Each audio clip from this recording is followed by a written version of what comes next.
embassy in London. So this event was very successful. Czech Trade as agency has long supported innovative enterprises, small and medium ones. This is our most important focus. We support industrial areas which are quite popular in the world, but in the next years we would like to focus on innovative enterprises that the Czech Republic can offer. It has already been mentioned, Smart Series in Budapest, which is very successful, and we believe that this project will continue in the future in the form of series for the future, which is in line with the national strategy Czech Republic country for the future. Besides these activities, we also have a design center of Czech Trade, and next week it will organize a huge event in Prague. What is the most important thing for SMEs? Our services. We provide services that are standard. We would like to help exporters that are already active in the territories, and also new services that we created during the pandemic, because we were very much hit by the impossibility to meet in person, to go to forums, to travel. So we have launched internet discussions with our companies, and we created a package of new services which are focused on innovations and support of SMEs in international territories. So it is the service market entry, which is really focused on new companies that would like to come to a new territory, or companies that would like to change their market territory, such as from the European Union to Asia or to South America. There is also Compass service. This one is focused to guide you in an international territory so that you are able to create your branch in your new territory, to do e-commerce, to be an active stakeholder in the territory. So, what are the two most important services? That's the Export Alliance that is very successful within the project Smart Export Series. We are able to provide a comprehensive solution to our international partners, and we support Czech companies to be one alliance when they do business negotiations, because like that they are stronger in the territory. And we are able to help quite well within these alliances in foreign territory that the companies need to go to. And the last service I would like to mention is the Expert Incubator at Czech Trade. On the 25th of October, we will be opening in India, in Bangalore, a pilot project that will be participated by Czech companies. So this means that Czech companies will be able to use an office, a foreign address, and the services of our specialists, not only in Bangalore, but also in other countries. Next year, we are really happy that the US will enable us to travel since November to the US, because we would like to open a pilot project in Chicago. This project is fully prepared, and it has just been delayed by the impossibility to travel. There are new projects ready, and I hope that people will be interested in them in territories such as Azerbaijan, Brazil, Turkey. But we are also ready to discuss with traders about other territories as well. Together with our leader of the office in London, we also mention London as a place for our incubator.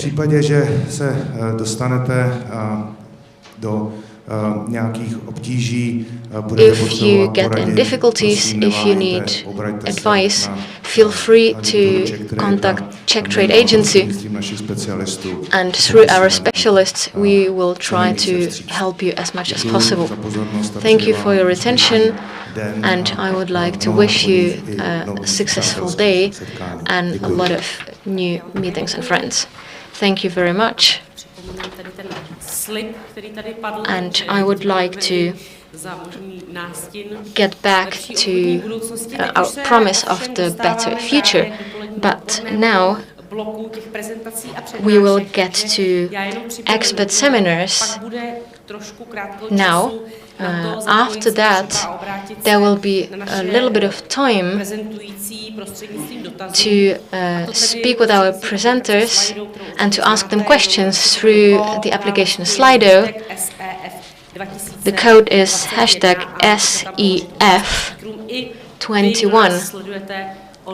So those who follow us, we will show you the questions on the screen, and if there is time, I will be trying to ask questions. So the code is #SEF2021.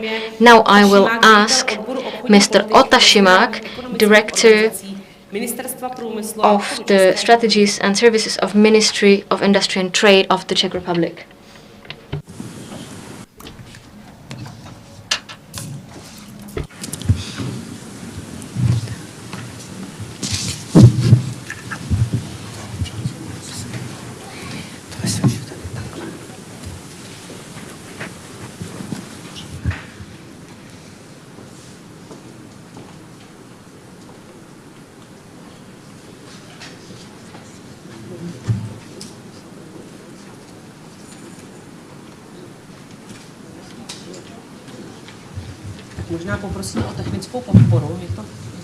We need some technical assistance.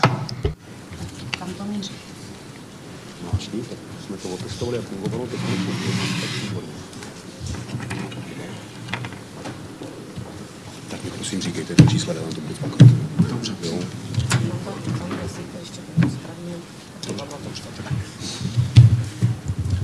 Tak dobrý den.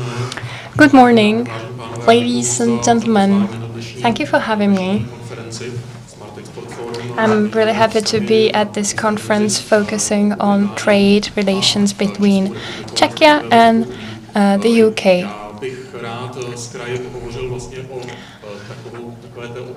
To begin with, I'd like to talk about the general framework of our trade relations, the main pillar of them being the already mentioned bilateral agreement between our two countries, which was adopted at the very last moment. Then I'd like to focus on two areas which are linked to today's conference topic, and that are the digital trade and new technologies in trade and security.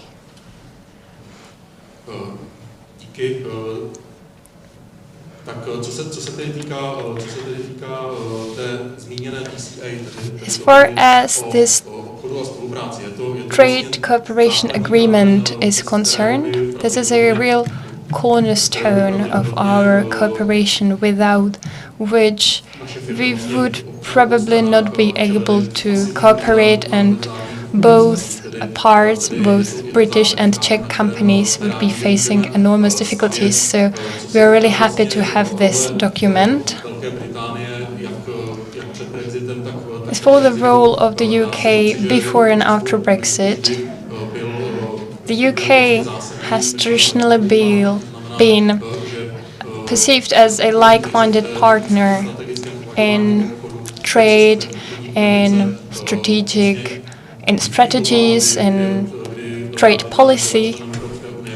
Even when the UK was a member of the EU, or now when it's officially a third country, it has always helped us to promote values that we cherish. Both our countries focus on openness Especially now, in the wake of the pandemic, we can see all the negative impacts on supply chains, which invite our economies to become more resilient. We've understood that resilience is the only way to make trade work. We need to be more open. We need to have as many diverse partners as possible to prepare for difficult situations. The bilateral agreement tried to harmonize our regulations to the maximum possible extent. We need to have as much as possible similar laws and regulations. Ideally, our regulations would be identical. It will not be the case, but really our interest is to bring our regulations as close as possible. Tolls are not the biggest obstacle in trade today. It's regulations, actually, and certifications, and the level of divergence in this field. I can give you a concrete example, a specific example, because in the Czech certificates or certification system will be valid in the UK up until 2022, which is a good thing because it will probably enable us to deal with the upcoming difficulties more easily. This slide also shows some of the most important problems we are going to face. It's not tolls, it's not goods, because it's services which are predominant. And the agreement also provides for the area of intellectual property protection, which is a basis for international trade. There will be some problems, however, in transposing the legislation, the agreement. Our new bilateral relationship will never be same as it was during the EU membership. There will be new technical obstacles. Czech companies have already reported that there is increased administrative burden. There are difficulties in more and more complex supply chains.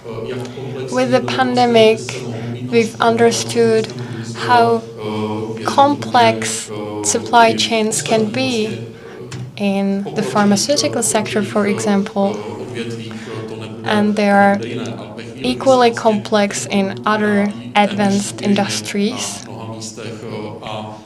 Moreover, the situation is incessantly developing. There are many, especially if there are many contacts between both countries.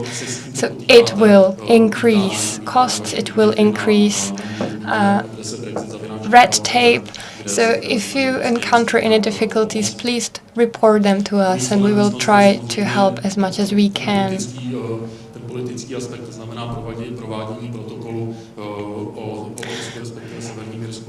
Politically, it will be also challenging, especially in terms of the political protocol regarding the border between Ireland and the Northern Ireland. We are not directly involved, but this will certainly negatively impact the following negotiations, so hopefully a political consensus will be found in this area. And then the pandemic came, and this combination of Brexit and pandemic has really hindered the current situation, but hopefully it seems that we've overcome the worst and trade has been on the rise again. Now let me talk about the importance of digital trade. I think quite clearly this topic is of the essence, and on the international level it's not quite clearly regulated. There are no clear international rules for digital trade. The part of services on Czech exports is increasing. More and more services are exported, more services than products. And many of these services are provided digitally. That is why it is really topical, and it is high time to provide for a clear regulatory framework. Some people are against opening this sector. They would be more in favor of creating more rigid rules and borders, which is not what the Czech Republic expert policy would like to see happen. But it is really happening. It's being created now. So your task as important stakeholders is to make your voices heard and contribute to the discussion, because the Czech government needs to hear your voice, and you can actually shape greatly the final regulatory framework. This is really the area which is of the utmost importance. Your voice should be heard, because the public administration needs your insights. TCA has a clause dedicated to this area of digital trade, and we hope that these new rules will become a new standard in other pieces of legislation. There is also one more cooperation, one more project with the WTO, where we would like to provide for a set of rules on the international level. And we also discuss with other partners. Now the last topic is about security and cybersecurity linked with advanced technologies. Currently, we've been facing many hybrid threats. For a long time, it's become a reality. So it must be taken into account when talking about digital sectors. It has to do with the freedom of movement of data, which is a precondition for a functional digital trade. But this freedom of movement should also be regulated. There are areas where stronger regulation is needed, especially for confidential data, but then there are areas for industrial data where no such strict regulation is really necessary. Then there is also the risk of the so-called toxic capital, where companies wishing to enter and to buy shares in some new innovative startups or companies should be observed closely, because these new innovative startups have a great strategic importance. So that's why there should be more control of foreign investment. It's currently happening both in the Czech Republic and in the UK, and you should just be aware of the fact the sole purpose of this is to prevent any possible cyber risks. which are linked with the so-called toxic capital.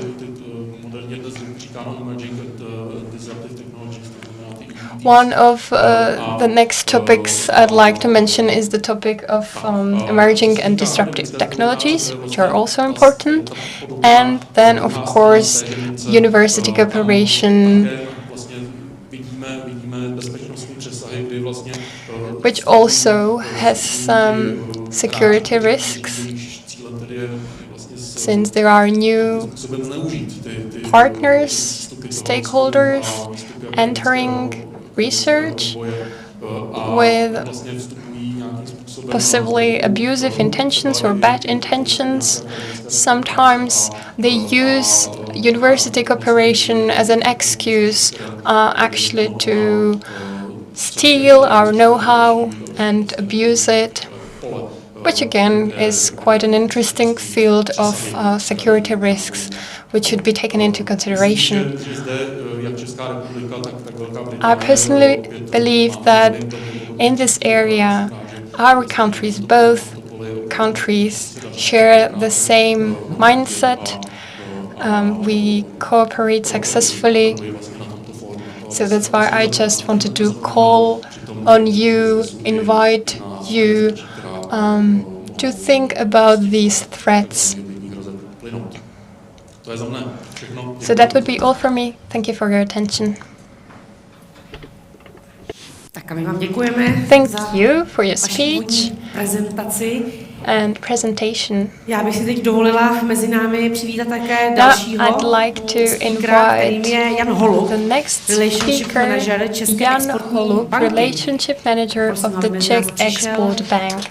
So please, the floor is yours.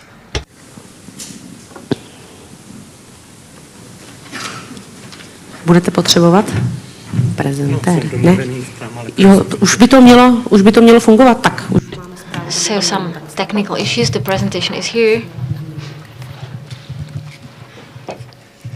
Dobrý den, dámy a pánové. Good morning, ladies and gentlemen. Já se pokusím v několika bodech I would like to briefly explain what is the position of the Czech Export Bank as a state institution to support Czech exports and what are its basic products.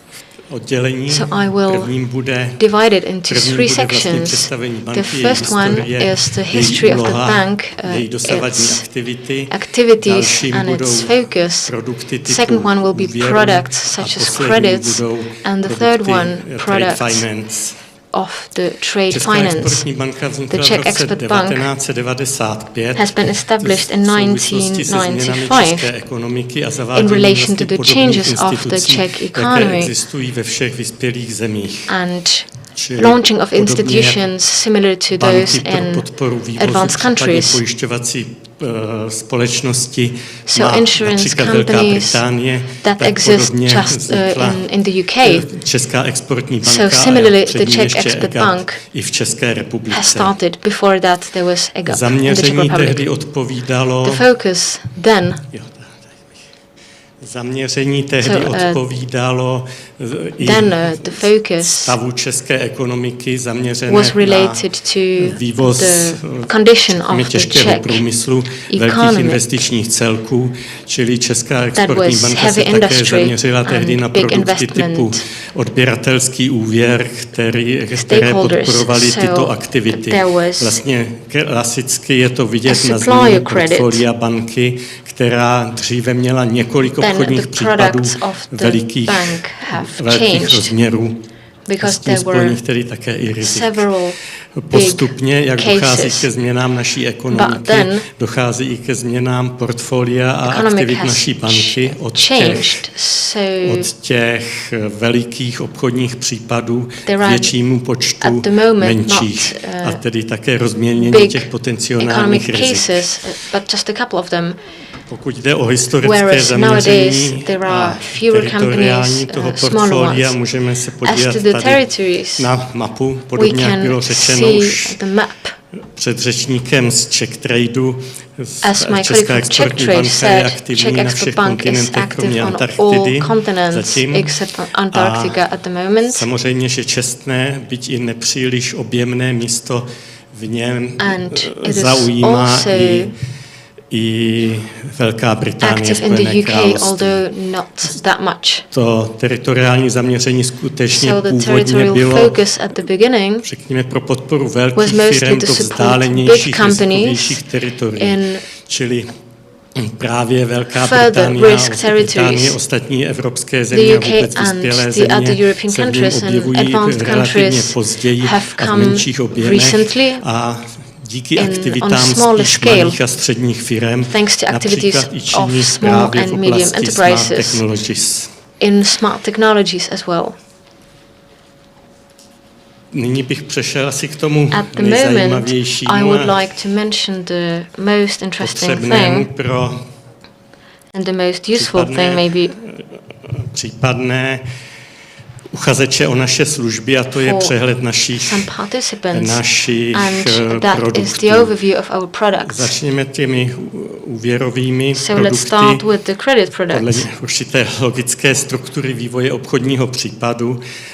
Prvním by teda byl which is předexportní logical. úvěr, So the first což je is a úvěr na credit before financování export, which is výroby pro vývoz, tak zní i jeho druhý a název. credit to A fund the product, spočívá v the production, poskytnutí the finančních manufacturing. prostředků So tak, we provide aby byly funds využity for pro a company to use it výrobu určenou to pro tento vývoz, který je manufacture podložený products konkrétním that are meant for kontraktem s export. dovozcem, mezi tedy But there českým must be a dovozcem a contract dovozcem. between a supplier Musí být zajištěno and a pochopitelného buyer. splácení, načež navazuje jedna z možností Also, je the poskytnutí covering vývozního of dodavatelského úvěru, this must což be je ensured. úvěr vlastně Then we also pokrývající offer a buyer období credit, mezi vývozem a splacením, which covers the area between export této and dodávky ze the zahraničí. repayment Může navazovat of na ten dříve these zmíněný products from předexportní abroad. úvěr a vlastně se tímto způsobem hradit. So this comes Dalším after z the typů úvěrů, credit které se before stávají export. nyní daleko častějšími Then a what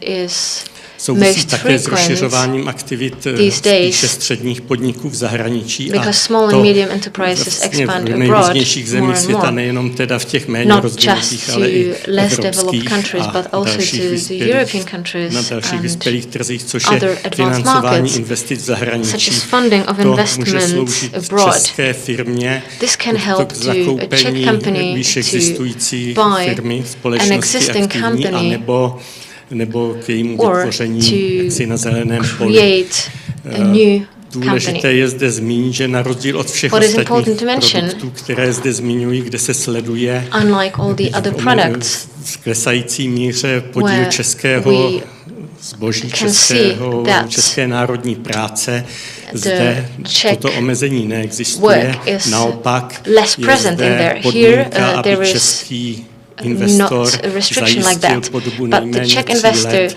needs minimálně to 50% ensure at least podíl, 50% tak, aby tu firmu share ovládal.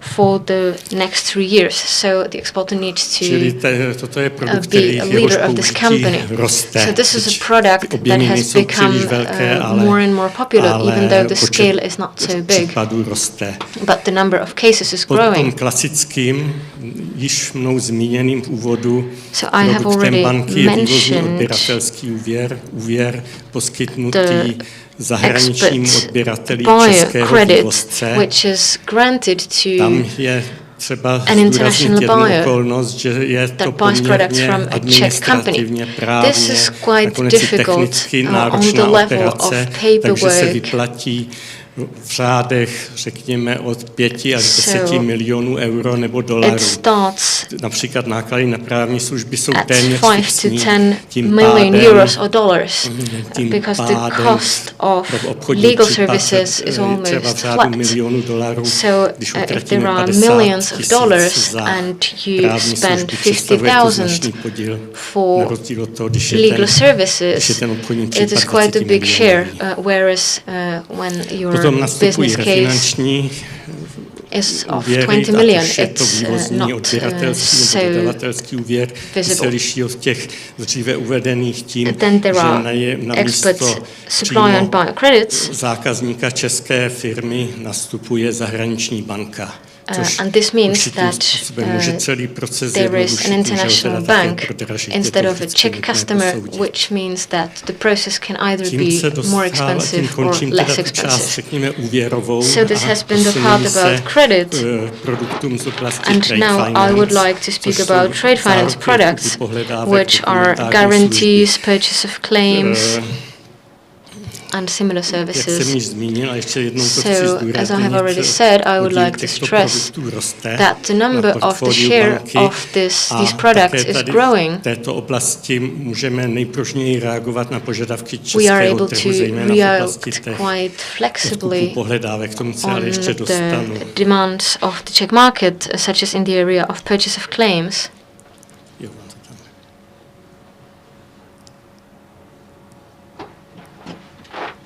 Tak, ty bankovní záruky asi nemá smysl jednotlivé rozebírat, protože v podstatě tady, jak jsou vypsány, tak odpovídají cyklu většího obchodního případu, který se realizuje na základě vypsaného tendru. Klasickým je tam ukázkou ten bid bond, záruka za based on public procurement. So there is this vlastně dává jistotu vypisovateli tendru, že uchazeč má skutečně vážný zájem o účast a o realizaci daného obchodního případu. Potom časově ty ostatní záruky vlastně v případě vítězství tendru a zahájení realizace. Then there are some incentives for finishing this trade, this business case. Odběratel jistotu, že podmínky the buyer kontraktu can be sure soutěže byly splněny. That the contract was respected. But now I would like to mostly talk about the purchase of claims, the financing of the buyer. So this has changed with the change of the support to SMEs, which is also related to the growing number of services over physical products. So there are three options, such as purchase of receivables from the contract, the letter of contract. So there is a bank who enters the process. So the procedure is easier like that, because the bank assesses the case, and it is possible to very swiftly make an agreement on the purchase of this claim. Which is more complicated is purchase of receivables from the contract. Now I will be able to talk about it in more details if you ask me a question.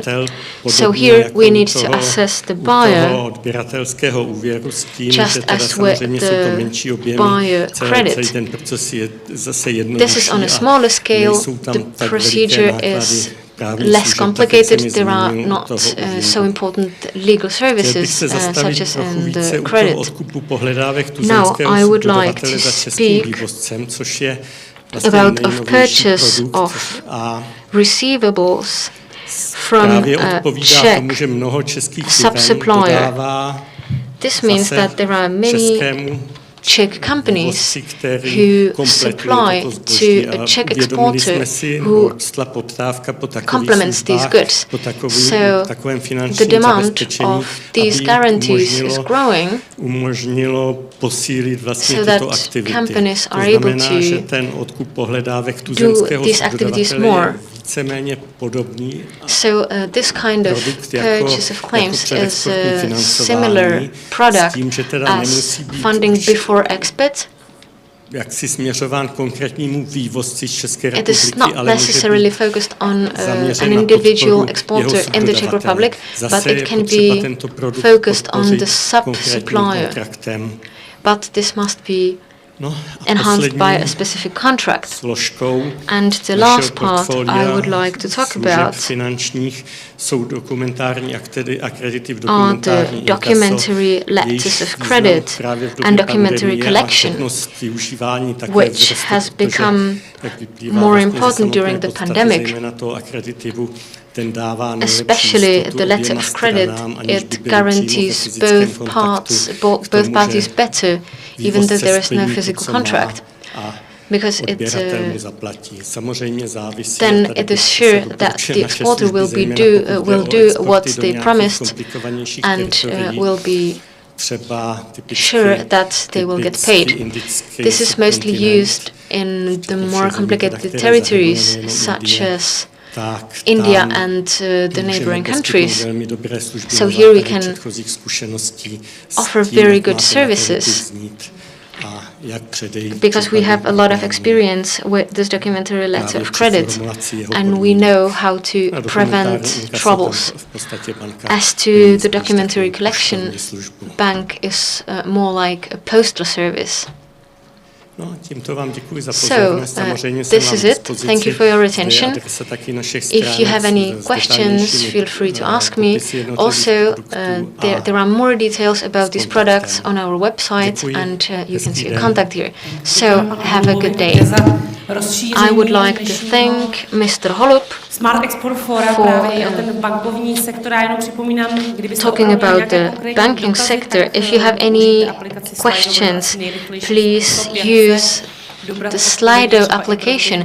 That will be the easiest way to get answers to your questions. And now I would like to invite the next speaker, Vladimír Dektar, Senior Export Consultant of the Czech Trade Agency. So, good morning.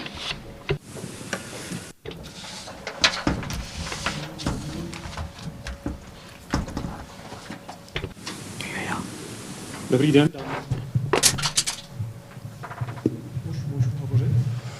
Can you hear me now? Both should be working, but they are visibly not. Tak, dobrý den, dámy a pánové. Moje jméno je Vladimír Dektar a jsem v agentuře Czech Trade seniorním konzultantem. Rád bych navázal tady na slova mého kolegy, pana ředitele Kubaty, který jste představil v tom prvním bloku a který zde zmínil služby agentury Czech Trade, které poskytujeme českým firmám v zahraničí. Jedná se jak o služby, neřekl bych staré, řekl bych spíš klasické a tradiční a služby nové. Co se týče těch starých služeb, and unusual services, so I'd like to focus on them in this presentation. But of course, we also offer the typical services such as marketing research, identification of possible partners, organization of trade missions, incoming or outgoing. But I will not talk about these today. To, o čem bych chtěl hovořit, je to, co jsme začali v podstatě na konci loňského roku, když v České republice vrcholila pandemie. A my jsme si s několika vybranými klienty virtuálně sedli. Ti klienti byli vybráni z různých oborů. Vytvořili jsme focus group a v rámci těchto focus groups tak jsme debatovali, jakým způsobem může agentura Czech Trade zlepšit své služby ve vztahu k nim, jak je může podpořit při jejich expanzích na zahraniční trhy. Zkrátka, jaké další služby bychom pro ně mohli poskytovat. We just wanted to improve our services portfolio, basically. Z těchto jednání získali, jsme nadizajnovali některé nové služby, které tady již pan kolega v Kubate zmiňoval. Já bych se k nim nyní vrátil a velice stručně je představil. První z těch služeb jsou exportní inkubátory. V podstatě jde o rozvoj podnikání v teritoriu prostřednictvím dlouhodobě vyslaného pracovníka české firmy. Tomuto pracovníkovi v těchto teritoriích, kde budeme mít své, kde již máme v některých teritoriích, ale plánujeme daleko masivnější expanzi, tak pro tohoto pracovníka poskytujeme v těchto zemích plně vybavenou kancelář, a v podstatě veškeré zázemí. Toto have, zázemí může an tento office pracovník and používat everything he or she zejména needs pro to jednání perform s his job. obchodními partnery These a experts se státními orgány v té zemi. can use it in order Nenabízíme to have ovšem talks pouze with jen stakeholders místnost a and techniku. government agencies in the given foreign countries. We Tento do not inkubátor provide na v purely podstatě tento hardware, technical abych tak řekl, environment. tak je navázáno i zvýhodněné partnerství při poskytování služeb of the project, but we našich also zahraničních kanceláří. provide Co znamená services, zvýhodněné partnerství při poskytování especially těchto služeb? more Znamená to, advantageous že naši partnership. pracovníci v té dané Under this kanceláři, more advantageous partnership, tak, I se mean budou prioritně that věnovat těm firmám, the které posted jsou právě workers in the inkubováni, given country v těchto would inkubátorech, primarily a budou work jim poskytovat naše in služby, selected Czech companies abroad and will help them with the classical services such as accompaniment, at meetings, organization of missions, and so on and so forth. The aim of this mission is to serve companies with a very specific business plan for the given territory. Ideally, they should be, or they could be planning to open up a branch in the given country. If that's the case, we can also help with that. We can help also with opening new branches and subsidiaries. Další služba, o které bych se chtěl zmínit, jsou The second service I'd like to talk about is export alliances. V podstatě se jedná o sdružení malých středních firm, které se dali dohromady za účelem jejich efektivnější alliance of several companies who wanted to partner up to impress better their partners abroad. These companies are not competitors, their product portfolios are complementary, and that's why they can actually, by partnering up, they can offer more comprehensive and more unique solutions for their partners, which increases their chances of actually securing deals. Na centrále v agentuře Czech Trade stanoven jeden For every alliance, there is a designated administrator who's in charge of setting up marketing and business plans, and this person also ensures the contact, mediates the contact between these alliances and Czech authorities and also our Czech trade agencies abroad. These alliances bring some incontestable advantages. They create more synergies in terms of sharing know-how, capacities, common presentations. Also, this alliance enhances financing opportunities because Czech trade agency can financially support some of the activities of our export alliances. The following service, the Compass service, which actually is a form of administrative assistance. We help companies overcome burdens, administrative burdens, when it comes to opening up new branches, subsidiaries, certification of new products, their registration on foreign markets, and the like. Our task within this project is first to go and analyze the process and discover what are the requirements for registrations or certifications in the given country. Then our office will recommend an expert with expertise in the given field, so these experts come from various industries, legal offices, investment specialists. It depends on the field in question. Then we matchmake the company and this expert, and of course what we observe whether the services are provided correctly. Služby Kompas. Tak jednak je to What are the advantages? Well, again, it's mainly about making contacts between companies and relevant experts, because we have experts in abroad or in foreign territories.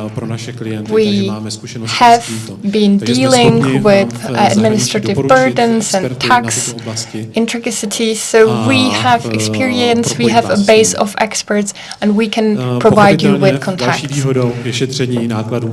Of course, this also reduces time and money. There's no doubt about that. And again, Czech trade can financially help. Poslední služba, o které bych chtěl hovořit, je služba market entry. And now the last service I'd like to talk about, market entry. Je to služba, kterou Czech Trade poskytuje zdarma a v podstatě navazuje completely free of charge. Na naše služby, takzvané covidové služby, které jsme poskytovali. Is a follow-up of je to individuální služba COVID-19 services, emergency services. Ze strany naší kanceláře. And it encompasses various activities of Czech Trade agencies. To give you some examples, it's making long lists of partners, writing or creating commercial letters, their translations. This service can be provided for a total of 24 hours for the EU countries and 16 hours in non-EU countries. And currently, any company can use the service in up to 3 territories over 1 year. So that's it. That's a presentation of some of our new services. I'm well aware that it was really brief, so if you have more questions, you can visit our website, but also you can contact me. You have my contact details on the slide right now, so feel free to reach out. I'm here for you. Thank you. I definitely encourage you to use that opportunity. Thank you very much for your presentation. And let us continue. I'd like to invite Mr. Jiří Janošek. Děkuji za slovo. Thank you very much. Thank you for the floor. Na úvod Technologické centrum Akademie věd. At the beginning, I would like to present the Technology Center of the Czech Academy of Sciences. We have supported innovation and research for more than 25 years. We provide information to businesses, for business and for innovation, especially European and Czech national activities. There are about 80 of us. We have 3 departments and we provide information about the program Horizon Europe. Our colleagues provide information about studies about strategic interest of the Czech research. And my area is the coordination of Enterprise Europe Network, which is a network that is active in 27 countries of the European Union and 41 countries outside the European Union, including the UK. This network focuses on innovations and compatibility of small and medium enterprises. In the Czech Republic, this network is coordinated by the Technologies Center of the Academy of Sciences, and it is operated by 6 members of the board in Pilsen, Prague, Brno, and Ostrava. Our services vyhledávání partnerů pro mezinárodní výzkumnou, looking for technologickou partners for international business and technology cooperation. So we mostly výsledků výzkumů z univerzit nebo zajímavých offer the results from universities or interesting results of SMEs to companies abroad, and we offer interesting innovation contracts from the innovation network partners to the Czech Republic. Among other activities are the possibilities of funding of the development of companies. We also have a specialist in intellectual property, so they can give you a basic counseling on how to protect the result of your research or technology. Last but not least, we focused on digitization and sustainability and development of sustainable entrepreneurship. So, tak jako je na tomto snímku, jsou vidět partneři sítě v České republice. Here you can see the partners in the Czech Republic. So like this, we have partners also in the UK. In almost every bigger city in the UK, there is a network partner, and this will stay the same after Brexit as well. As to interesting results of our activities over the last 2 years for the Technology Center of the Academy of Sciences, here on the board, on the screen, you can see the results. And I would also like to mention the results of the entire network with the Great Britain between 2018 and 2020. So, on behalf of our 6 partners, we were able to make 71 contracts. 37 were research, 26 were technology. And I would like to mention an interesting thing. One of these contracts was between a Czech designer and a Czech glass company, which was the most important contract of this network. And there was also a TV spot about that you can find on the website EEN. There are also contacts of members of the board. And if our British partners online would like to contact the nearest Enterprise Europe Network center in the UK, the address is een.europa.eu, and in almost every major UK city there is a regional partner. At the end, I would like to mention something that we will mostly mention in the afternoon.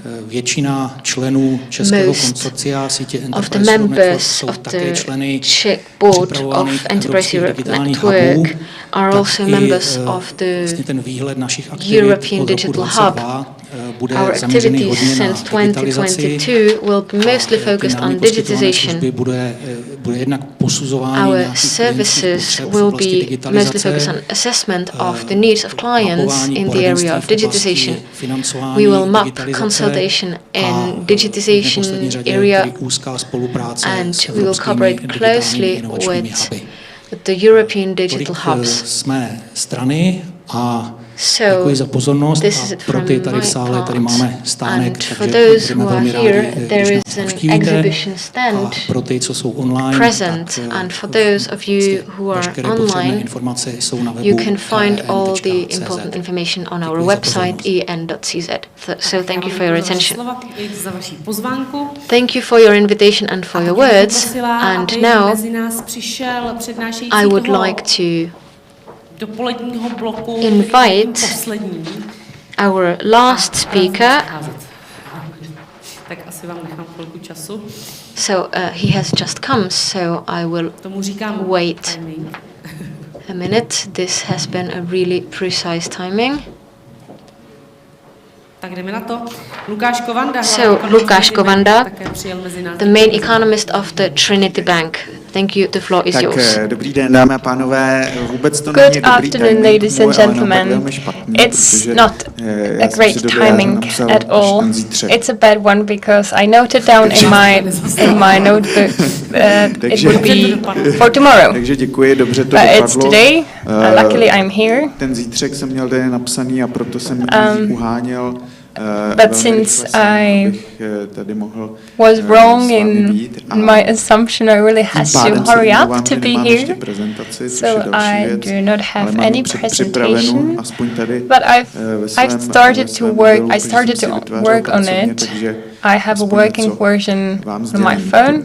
I'll use it, and I will, in spite of everything, talk about the support of export on behalf of the SAP finance, which controls more than 20% of the overall turnout of foreign exchange market. And as such, it's one of the competitors of major banks. It definitely leads the market. We have roughly 18,000 clients. That's why we've got a decent overview of what the Czech export market looks like. Situace, která samozřejmě kvůli pandemii the current situation was affected by the pandemic. That's why there are many fluctuations on foreign exchange markets, especially last year when the Czech crown weakened, then it returned to growth, but there are still strong fluctuations. Also, we saw many efforts in guarantees or hedging of against these kind of fluctuations, and these services are widely demanded by many of our existing clients, but also new clients, because people realized how unstable foreign exchange can be, and they realized that they should have a cover or a solution for that. And they also realized that the level of protection of exporters and international traders is increasing, or the necessity is increasing, because in 2013 many of them were caught unprepared. Ruku v ruce s nástupem fintechu, což samozřejmě je fenomén, fintech technologies have been on the growth, on the rise since 2013, 2015. Tyto trendy také. These are very strong trends. We take them into account. Jak si jim vycházet vstříc. A to i z toho důvodu, který je pragmatický, protože, jak jsem naznačil, 20% zajišťované směny, která máme na svých bedrech, jakožto subfinance, tak vlastně drtivá většina těchto obchodů se týká měnového páru koruna-euro. A samozřejmě, když nyní před volbami to tak asi úplně nevypadá, že bychom měli v jakkoliv blízké době euro přijímat, tak my samozřejmě musíme počítat s tou variantou, že legislative elections here, so the probability to adopt the euro looks very small, but we will adopt the euro once. We've committed to do so when we entered the European Union. And if we adopt the euro, this major section of trade would be heavily influenced. So that's why we've been actively seeking other opportunities and other currency couples. Výměna mezi korunou a eurem. We have been working with these different currency couples, but of course still the Czech crown and the euro exchanges are predominant.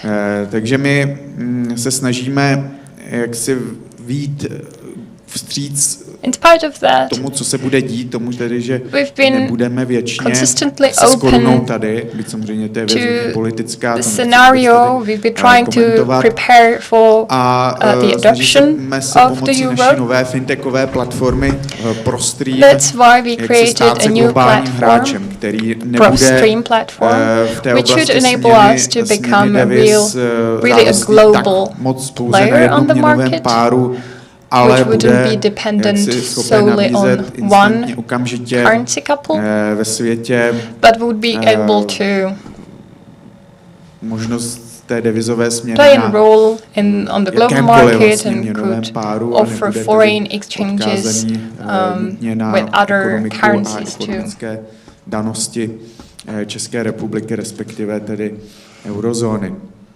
Takže rozvíjíme hodně nejprve ten měnový pár koruna zlotý. So we focus on the Czech crown and the Polish zloty currency pair, which is very interesting because just recently zloty has hit an all-time low.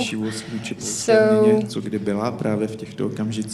against this backdrop in the Polish currency, the Czech Republic has become really strong, which is good news for everyone trading in Poland, but it's also good news for us or our company because it does create demand for our services, hedging services and also other services. So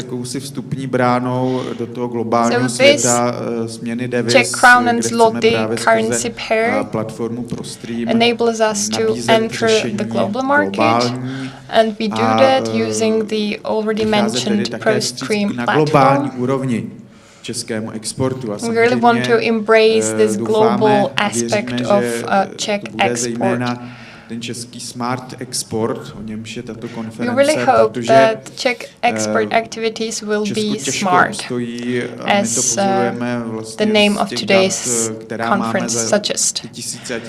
And we believe it will be the case based on the huge quantities of data.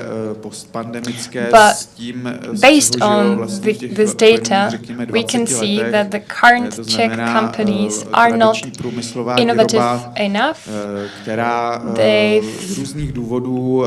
are influenced by the previous 20 years of strong industrial manufacturing focus, but industrial manufacturing will not be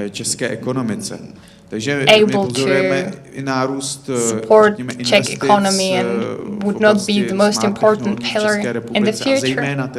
That is why we are actively supporting the onset of digital technologies and innovation.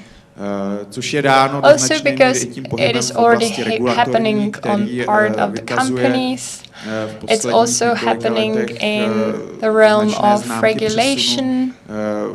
Těm třem písmenům, která jsou výhledem na všech možných konferencích. New regulations use very much the ESG abbreviation standing for environmental and social takže ESG je tím, co environmental z mého hlediska už hodně odpovídá právě tomu slovu smart, protože ta řešení ESG jsou z povahy věci is linked to smart businesses and smart markets. Sustainable equals smart. What is not smart can't be sustainable and vice versa. Tlak mezi českými podniky, českými firmami, jak říkám, je so we can see that there is a growing pressure on Czech companies to innovate, and that will be visible also in Czech exports, since it will be increasingly more and more difficult to be successful just with manufacturing and traditional industries. Napojení na Trinity Bank. SAP Finance cooperates with Trinity Bank In part, we are also regulated by the Czech National Bank. Trinity Bank has branches in Malta, for example, so it falls under the competence of the European Central Bank. And that's why we can see that on the European level, there is growing pressure to change also the general attitude of the banking sector in favor of smart projects, ESG projects, sustainable projects, environmentally and socially sustainable projects. There is a heated discussion taking place. We are actually part of it. And this is just a clear trend. And this trend will, among other things, mean that exporters from heavy industry, which is not sustainable enough, will have worse access to credits because banks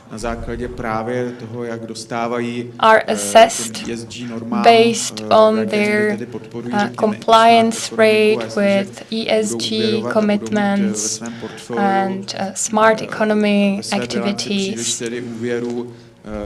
So banks shouldn't have too many credits focused on non-unsustainable industrial sectors, because that would worsen their relationships with the regulator, and that would also worsen their relationships with the shareholders. So after all, shareholders will also put pressure on banks to comply with ESG and sustainability goals. As you can see, we are one of the most concerned sectors. We can also see that Czech exports have been orienting towards this area, even though this is not quite automatic, since the Czech economy is more dependent on industry and less service-based. So there will be a real need for a real transition, which might be painful at times. But on the flip side, that also creates an opportunity for motivation, for a positive change, because the current trend is not sustainable for all the reasons I've just presented. That is why my institution will happily contribute to this transition. We also want to embrace the trend of the fintech services onset. That's why I explained that we would like to stop being dependent on just one currency pair. So that would be it for my presentation. If you have any questions, feel free to ask them, be it about the current economic situation or foreign exchange market situation. If I will not answer today, you can mail me. My address is lukas.kovanda@trinitybank.cz. Thank you for your attention and sorry for the delay. Thank you for being here on time and for being here, first of all. Thank you for your speech. Before a short coffee break, I will give now short questions. We have actually 2 questions on Slido. And always I will ask one of you, the speakers, to answer it. Is any one of you offering some services for the expansion of Czech companies to the UK? Is anybody willing to answer that question? Zkuste prosím, tady ano, za exportní banku, prosím.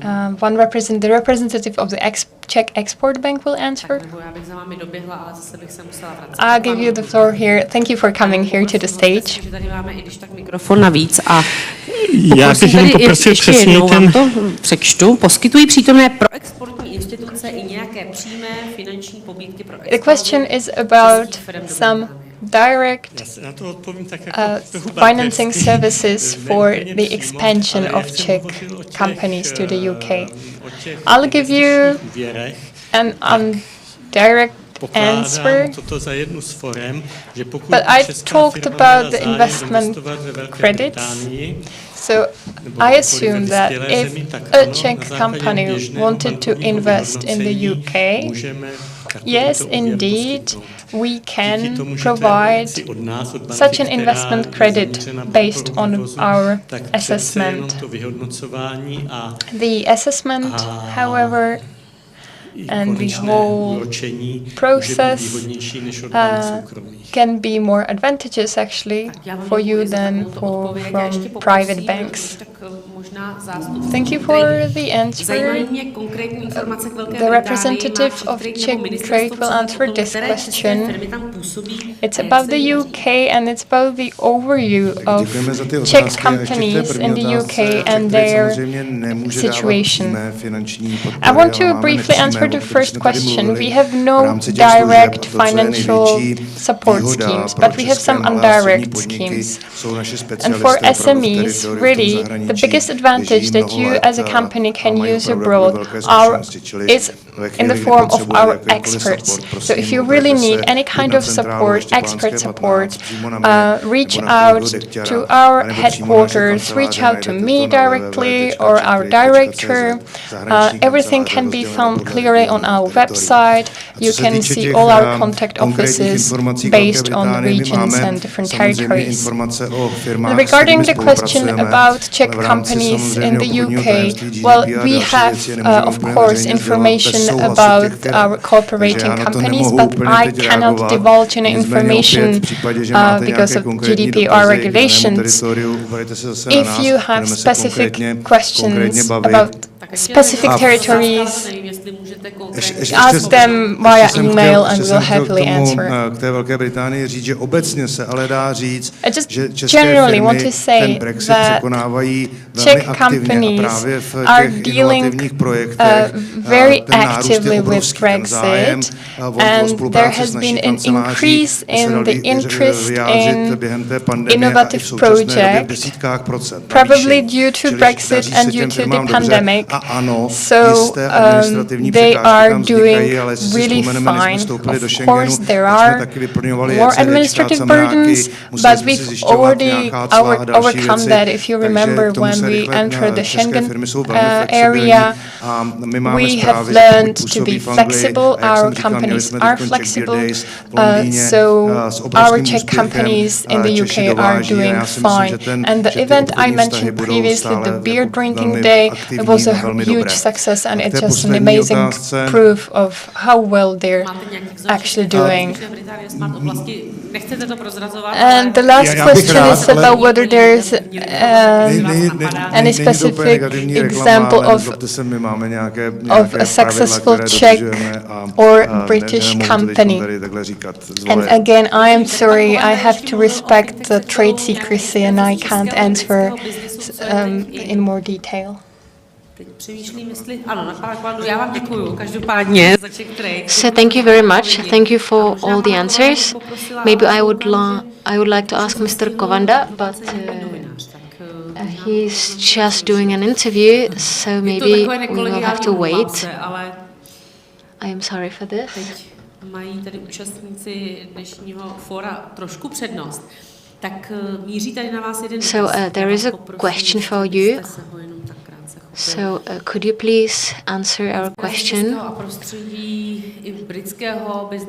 Inspiration from Czech area and British area in fintech. So what is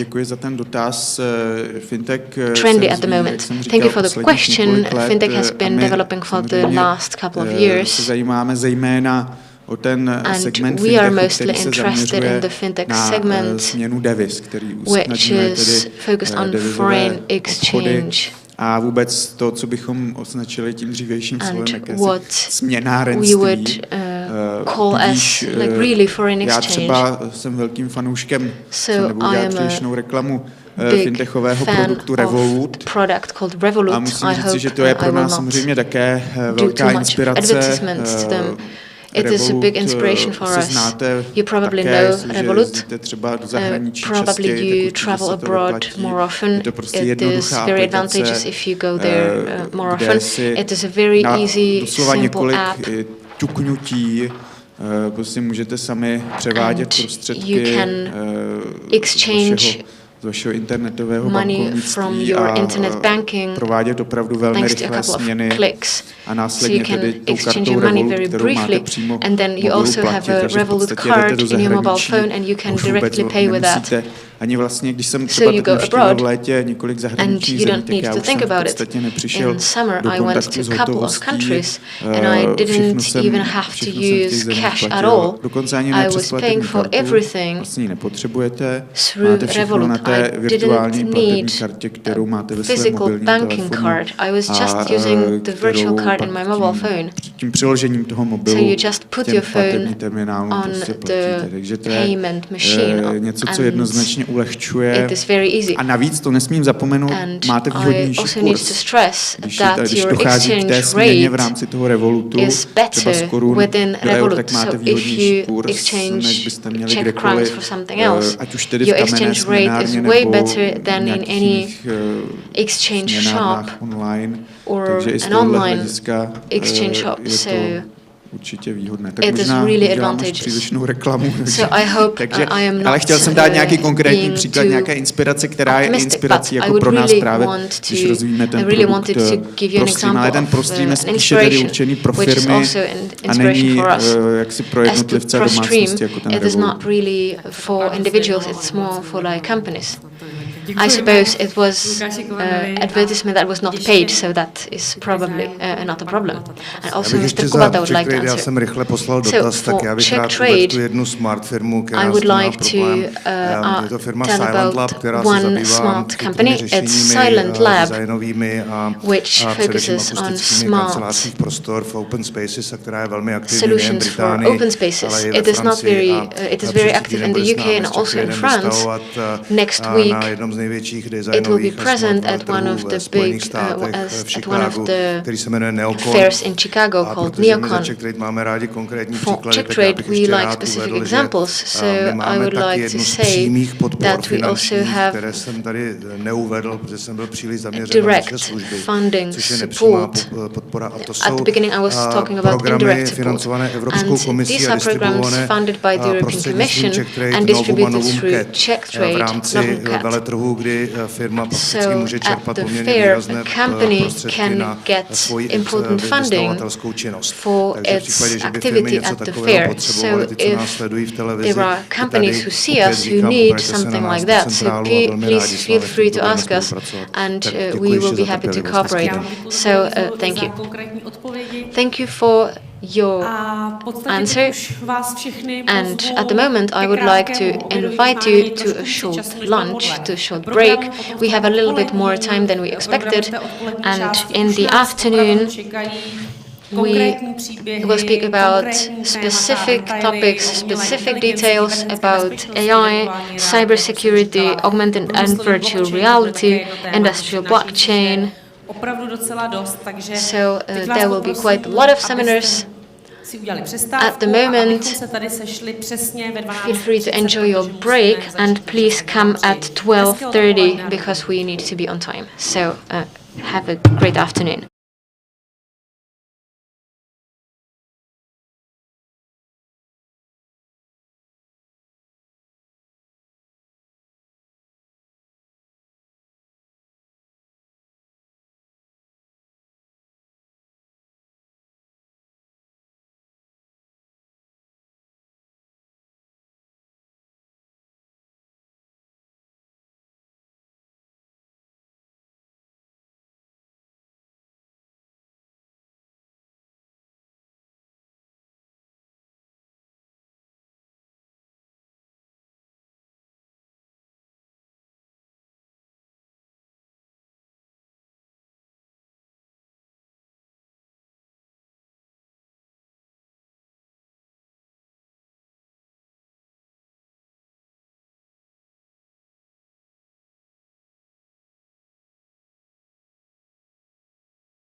scheduling, which can cut cycle times from weeks to days. Ultimately, this is about enabling a more seamless claims experience to help drivers recover more quickly from accidents and disasters.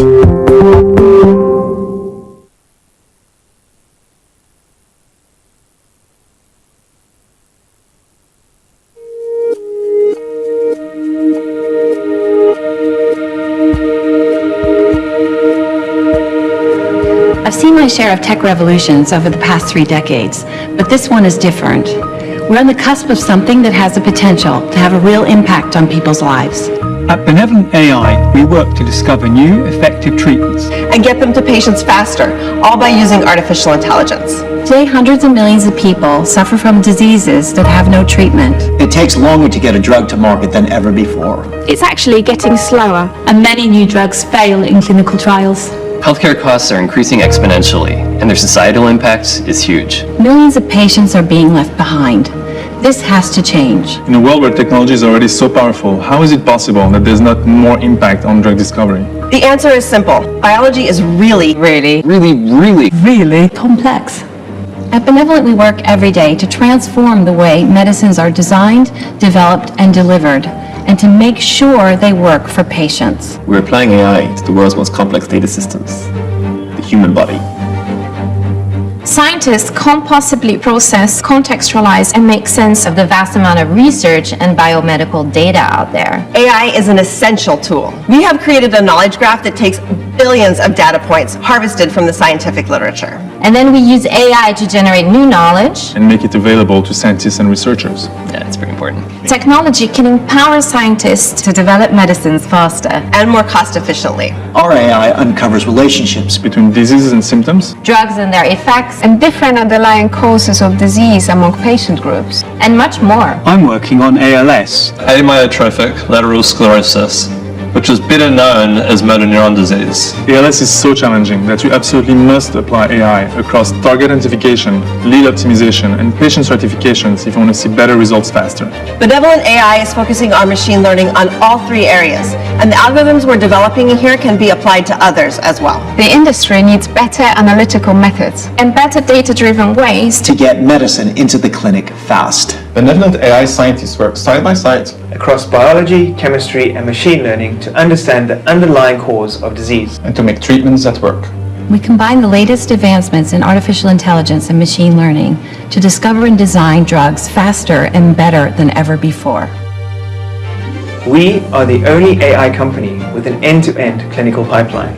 We can test ideas, compounds, and medicines in our own labs. And with our partners at universities and research institutes around the world. The data we get back actually makes our AI and drug discovery platform more powerful with each experiment. AI can help us develop medicines for millions of patients for which no effective treatment is available today. We want Benevolent AI to have the biggest impact on healthcare. We're here to make a difference.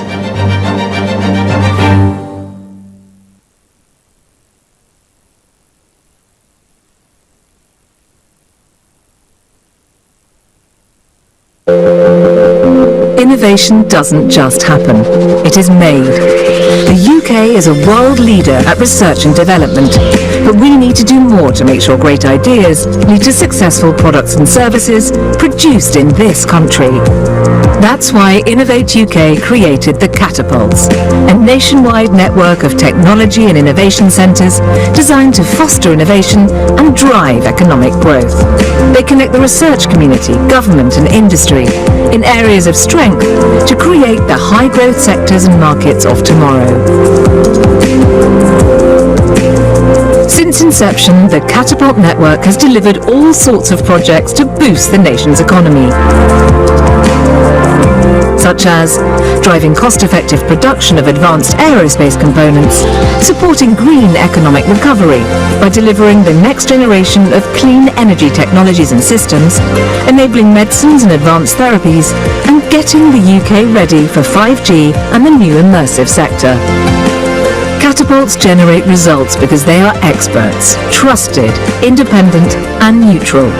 Their staff are the best in their field, with broad cross-industry expertise and deep understanding of the sectors they work in. That means they get things done. Catapults work at the cutting edge and de-risk innovations. They They road test new ideas and help create markets for them. They offer world-class facilities and give businesses of all sizes the confidence to invest. The UK has some big challenges ahead. The catapults will help us meet them and more. They will also ensure everyone benefits from the huge technology shifts now underway. The future isn't a destination, it's a work in progress. That's why the catapults are innovating now and building a better future for the UK.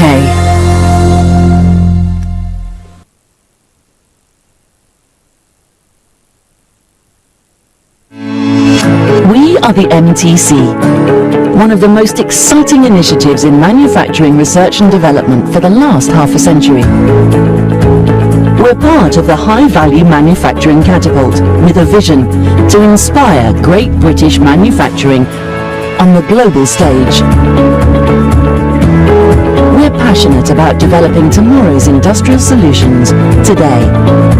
We're bridging the valley of death between academia and industry by taking the best research and ideas from our universities and turning them into commercial reality. We understand the challenges of investing in the development of new products and processes, and we are here to help reduce that risk. We bring world-leading research and innovations to the UK manufacturing sector, revolutionising how things are made and delivering real-life solutions. We're playing a leading role in the digitisation of manufacturing in the UK and are home to the National Centre for Additive Manufacturing. Through our groundbreaking technologies, we help companies implement new ways of thinking to transform traditional manufacturing practices. And we provide a unique environment to prove their viability in the workplace. Our approach is simple. We take your business challenge, then we combine a team of skilled engineers with world-leading tools and technologies to create an end-to-end solution for you. We have a flexible approach, helping companies in all sectors and of all sizes, from SMEs to global enterprises. Some of the UK's leading global companies are already benefiting from working with us. We're also developing the engineers of the future, providing young people with a first step on the path towards a world-class engineering career through our apprenticeship programme.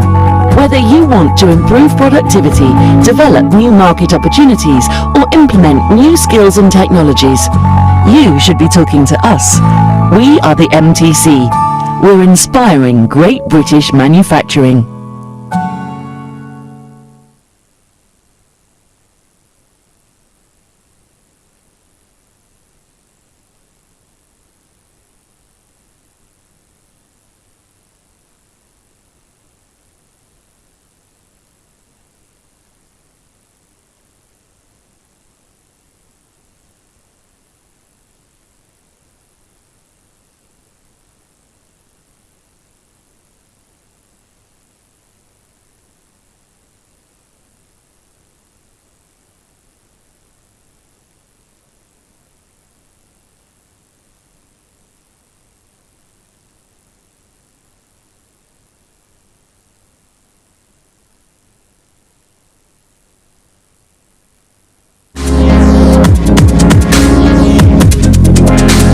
Our motivation at Digital Catapult is to encourage companies to increase their level of investment in R&D by working with early stage businesses and by working with new and leading edge technology. We build facilities first to be able to invest in innovation where industry is not willing to. And that's something that I would say no other organization is doing.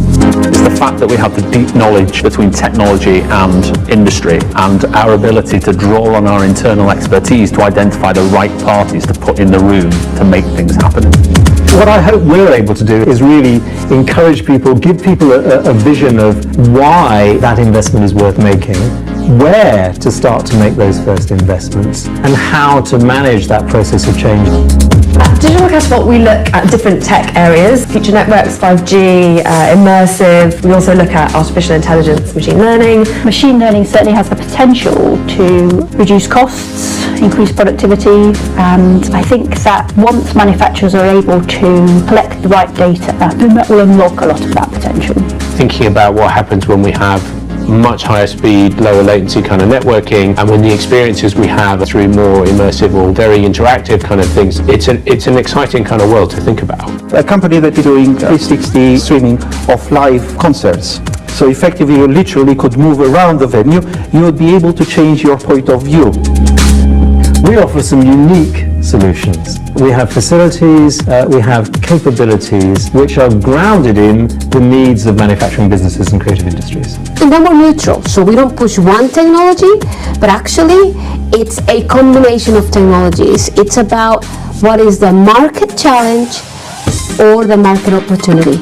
I like the neutrality that you get at the Catapult, in that you can look at all technologies equally and try to find the best applications for each individual one. The great value of Digital Catapult is that it is helping leading edge companies become really globally competitive.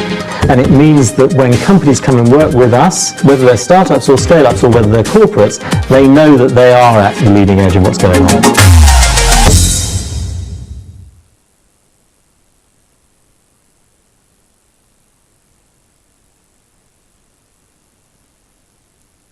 The United Kingdom, a nation of innovation with a rich heritage of technology research and development. From the Industrial Revolution to the modern day, many of the pioneering breakthroughs in technology have stemmed from these shores. Increasingly though, UK innovation has struggled to get to market, with a history of other countries being the ones to successfully exploit and benefit from UK discoveries.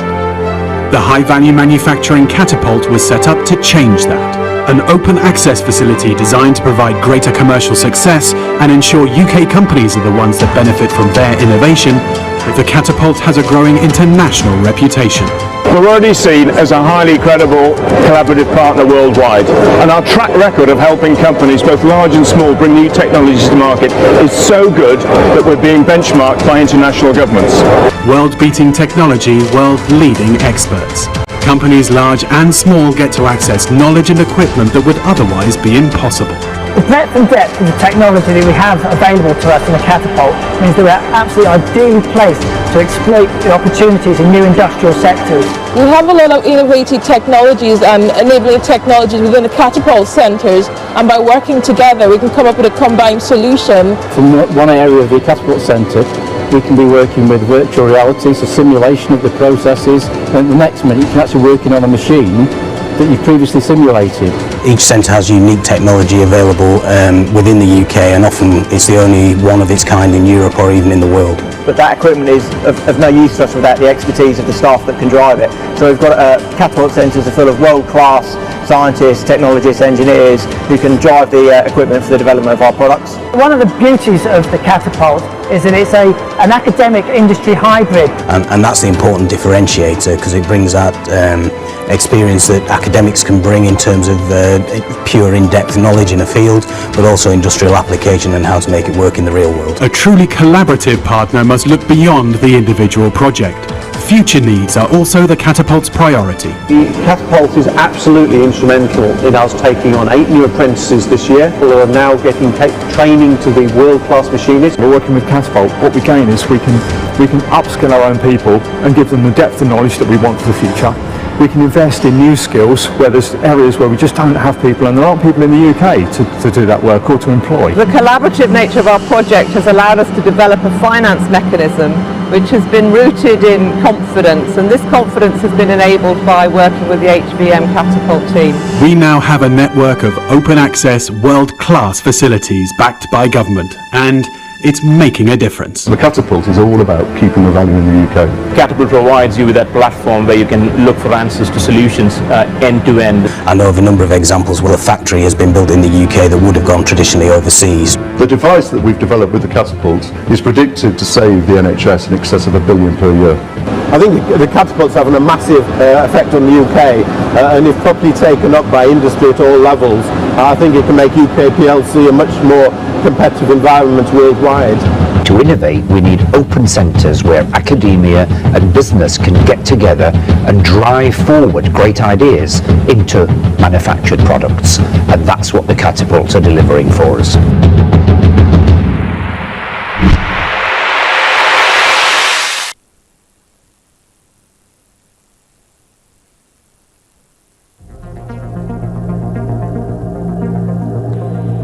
There is no doubt that the global aviation sector is becoming increasingly complex. To meet this challenge, it's essential to apply new ways of thinking to develop innovative digital solutions. For the team at Boxar, DARTEC is setting the standard for industry, academic and public sector collaboration. As the aviation sector undergoes digital transformation, there is an increased need for resilience and performance of the underpinning systems. Being part of the DARTEC community allows us to work with collaborating partners on developing new capabilities. Partnership projects will cover themes such as vehicle automation, drone operations, and driving data analytics to help us tackle the carbon challenge.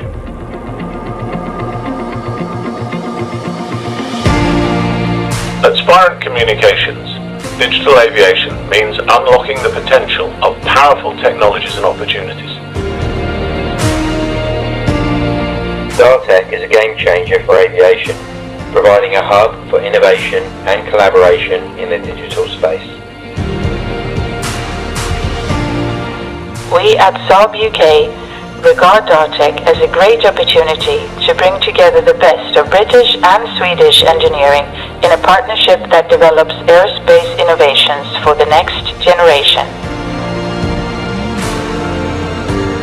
Being part of the DARTEC consortium means that Etihad Airways can get access to the latest cutting-edge research and development. DARTEC is a key enabler to accelerate the development of innovative digital solutions across the whole aviation ecosystem. We at Availent regard DARTEC as important to us to be able to accelerate the insertion and development of our technologies into new systems. Together, we can identify and mitigate risks, reveal new opportunities, and solve real-world problems.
Stockouts and incorrect product displays are holding back many retail producers from increasing their sales and revenue.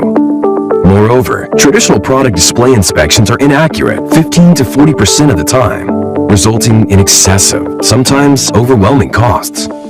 Take control of your retail data with Shelf Inspector's computer vision technology. Shelf Inspector offers easy data collection and precise product identification with more than 97% accuracy. We enable you to seamlessly monitor how your products are displayed while saving 80% of your time per visit. Shelf Inspector is scalable to any product placement or packaging. Our solution is agile and fully customizable to your demands. Join our satisfied customers and use our computer vision technology to take control of your retail data. Get in touch with us so we can start tailoring Shelf Inspector to your needs.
Have you ever wondered what is happening in your network?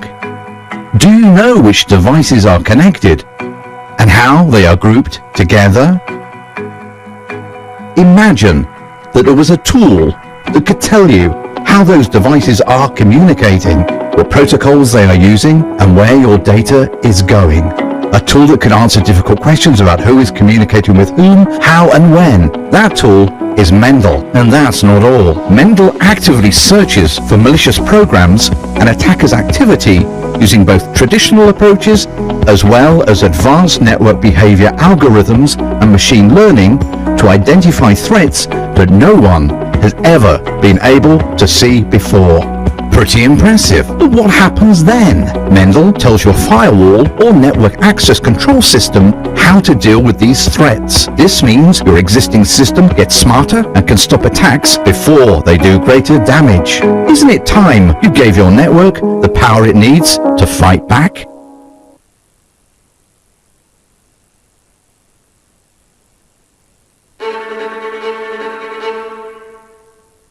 Cybersecurity. Some days are calm and lovely, and some are not. On days like this, you need to act swiftly. Every second and every decision will count. In these situations, you have to do your best.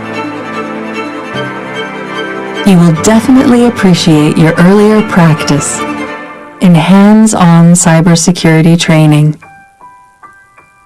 via the Kindom Cyber Range platform.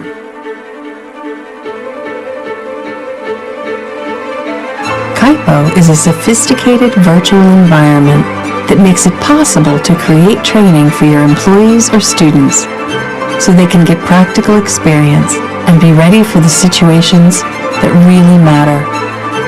And when it happens, they will succeed. We have released Kindom Cyber Range platform for free. So, keep calm and use Kindom.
ŠMT, přední světový výrobce obráběcích strojů, navazující na více než staletou tradici.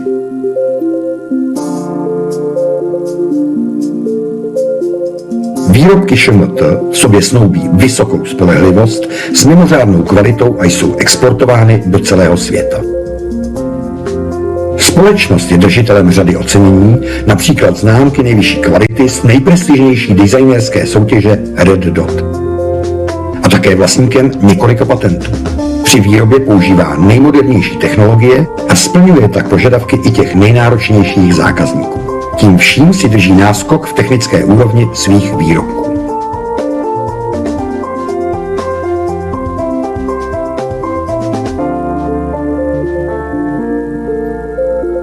ŠMT svými výrobky pokrývá značnou část průmyslových aplikací z nejrůznějších odvětví. Od energetiky přes lodní a dopravní průmysl až po těžební techniku. Vysoká spolehlivost strojů, mimořádná životnost a jednoduchá údržba, to jsou slova, kterými lze popsat všechny stroje vyráběné firmou ŠMT. Tyto stroje se vyznačují mikronovou přesností a schopností produkovat obrobky těžké až 350 tun. Výroba těchto obráběcích strojů byla zahájena již v roce 1911. V roce 2016 byla prodána největší horizontka v historii firmy ŠMT. Horizontky, tedy horizontální vyvrtávačky, jsou ideálním řešením pro obrábění složitých tvarů obrobků. Jejich systémy umožňují dosažení vynikajících výsledků během obráběcího procesu.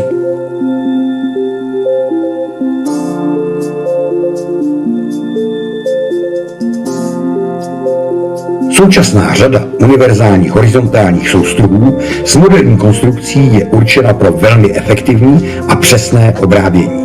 Těžké horizontální hrotové soustruhy reprezentují kombinaci maximální stability, vysoké přesnosti a vysoké řezné síly.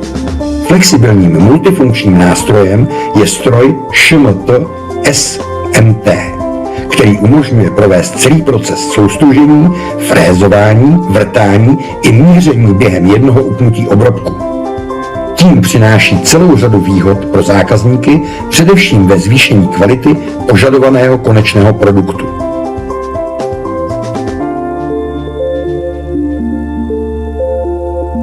Díky širokému použití v desítkách průmyslových aplikací a vynikajícím parametrům jsou jako příslušenství k ostatním výrobkům stále oblíbenější otočné a posuvné stoly. Prověřená životnost stolů se počítá na desetiletí.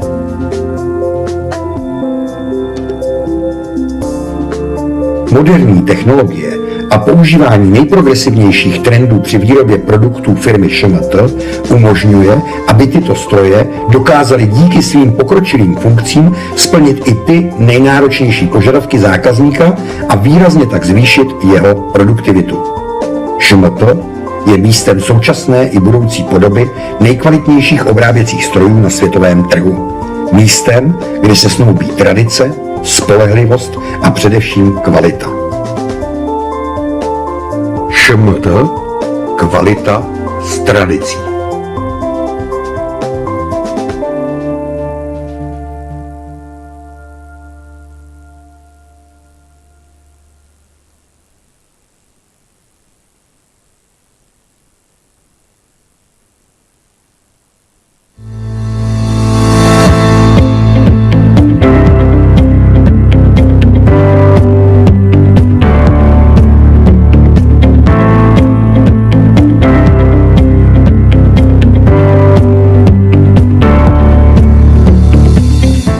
Virtuální jednotka intenzivní péče je bezpečné tréninkové prostředí.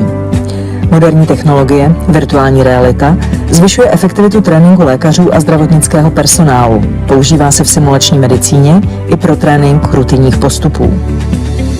V našem případě umožňuje zafixování bezpečného postupu při obsluze přístrojů nezbytných pro záchranu života. Nemocnice si mohou z virtuálního katalogu navolit virtuální model konkrétního přístroje, vybrat tréninkový modul a spustit trénink. Na scénářích trénovaných postupů se podíleli lékaři i výrobci zdravotnické techniky. Virtuální trénink řeší problémy běžných školení, je flexibilní a měřitelný. Simulování postupů léčby a autentický prožitek zrychlují proces učení a zvyšují zapamatovatelnost. Jistota zdravotníků v konkrétních postupech zvyšuje i bezpečí pacientů a celkovou kvalitu péče.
Dámy a pánové, děkuji za to, že jste se tady zpět po Good afternoon, ladies and gentlemen. Thank you for coming back.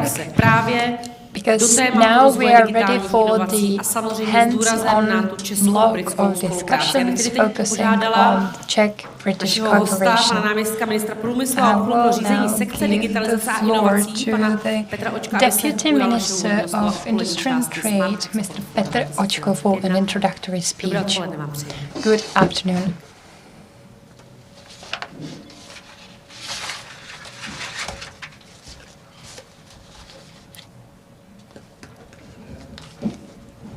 Já to zkusím tady.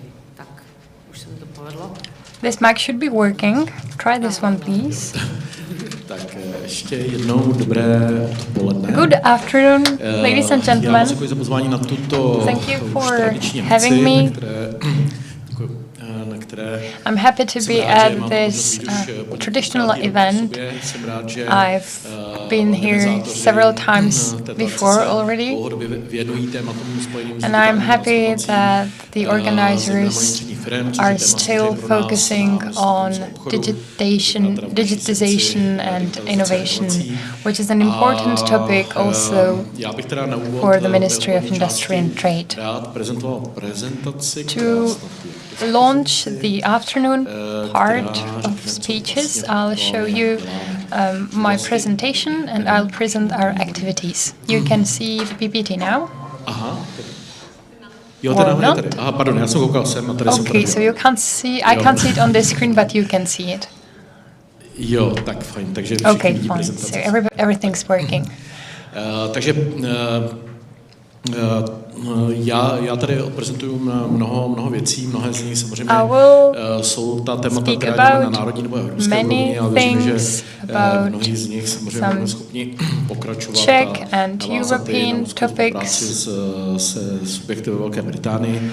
But I think that they are also valid for the cooperation with the UK, because artificial intelligence and digital transformation in general is an overarching topic which shouldn't be interrupted by Brexit.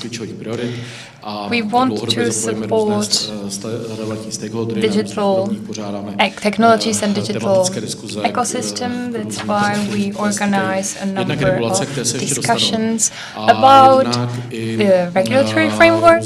I'll talk about that in more detail later, but also about general support activities of the system, of the strategy as a whole. Many of them are funded by the Digital Europe subvention scheme. Pro nás ještě důležitějším v současné době digitalization is even more important at the moment because the Czech Republic is set to take over the presidency of the Council of the European Union.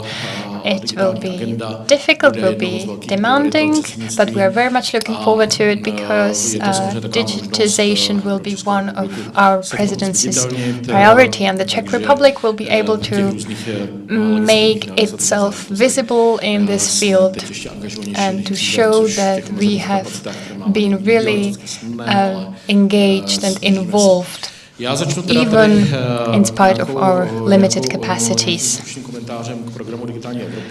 And now I'll briefly comment on the Digital Europe program, and then I'll speak about some of the specific activities that we are involved in. I think that already last year I said that I welcome this European project, the Digital Europe project. It's the first project of its kind. In the past, the EU was supporting financially such activities from the Horizon program, but there was no possibility to really translate research activities into practice. That's why this Digital Europe is really unique, because it focuses on the deployment of research and technologies in the practice.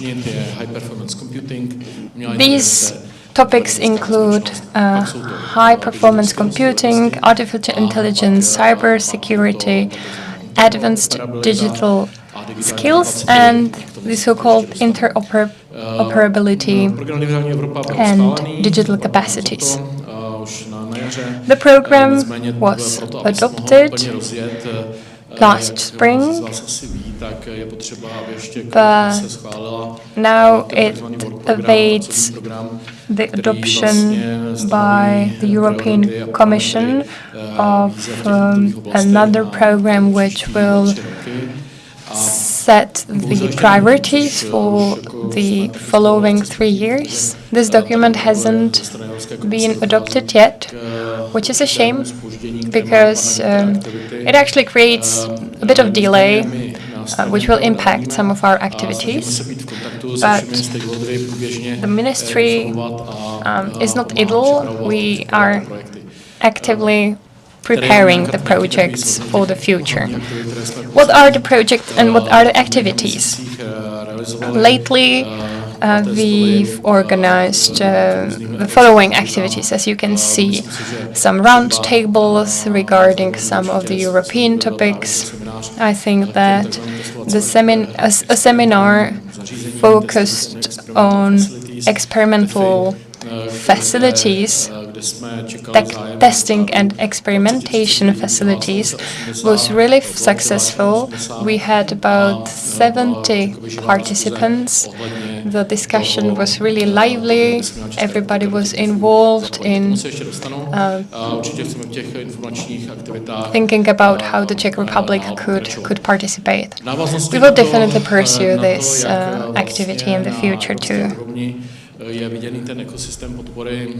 Here I'd like to describe how digital transformation is promoted on the national level.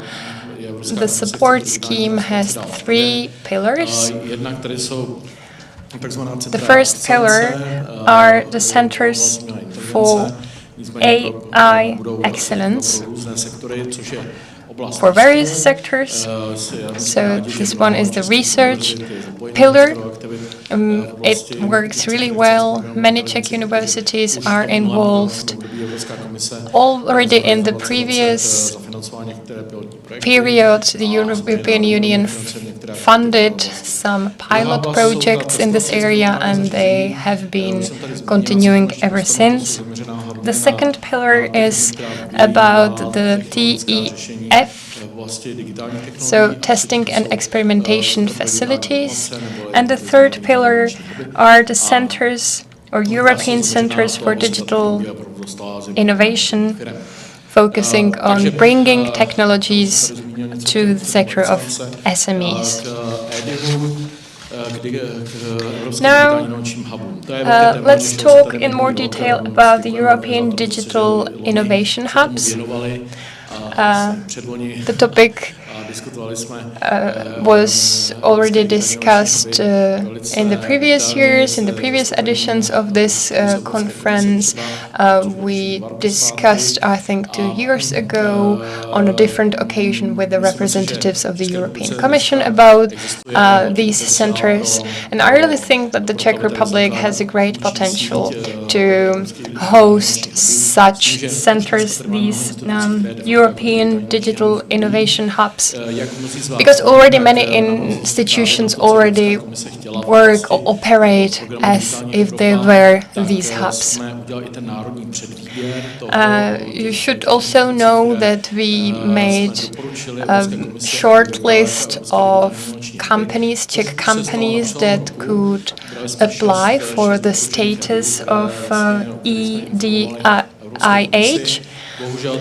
We suggested 6 companies, and ever since, it was in spring, I think, and ever since we've been waiting for the response of the European Commission. The European Commission is still preparing its proposal for projects for which these pre-selected companies could apply. There is a delay, but it's caused by the Commission, and we just have to wait hopefully it will finally happen by the end of this year. Then also we can talk also about the testing and experimentation facilities, which will be co-funded on the national level from the budget of the Czech Republic. And the idea is to create shared facilities for testing technologies that can be applied on the market. This is a tool aimed primarily at the developers of technologies. The Commission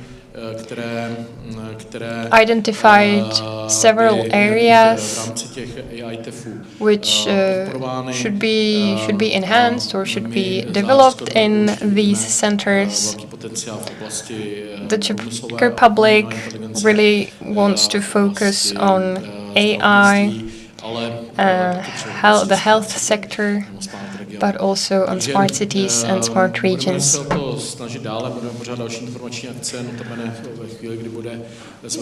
We will continue in this path. We will organize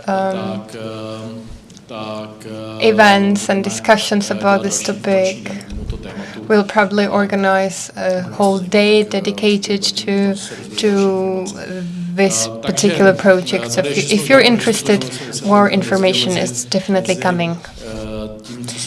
On this map, I just wanted to make sure that we distinguish between testing and experimentation facilities and European digital innovation hubs, because at first sight the difference might not be obvious, but let me just explain that the hubs are aimed at the local level. They should assist local organizations, assist companies in the implementation of new technologies.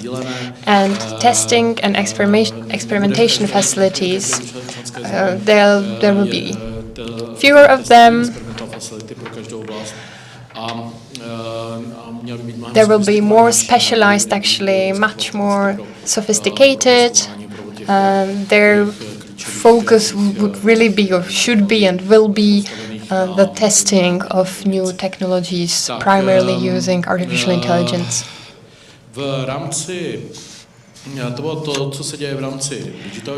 This was the presentation of our activities within the Digital Europe program, and now the Horizon Europe program.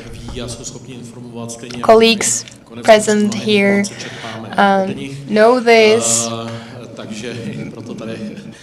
We cooperate especially with the Technological Center of the Czech Academy of Sciences, where you can find much more information. If you're interested especially in Cluster 4, you can find relevant information here. You can find relevant project calls there also, so keep an eye on that.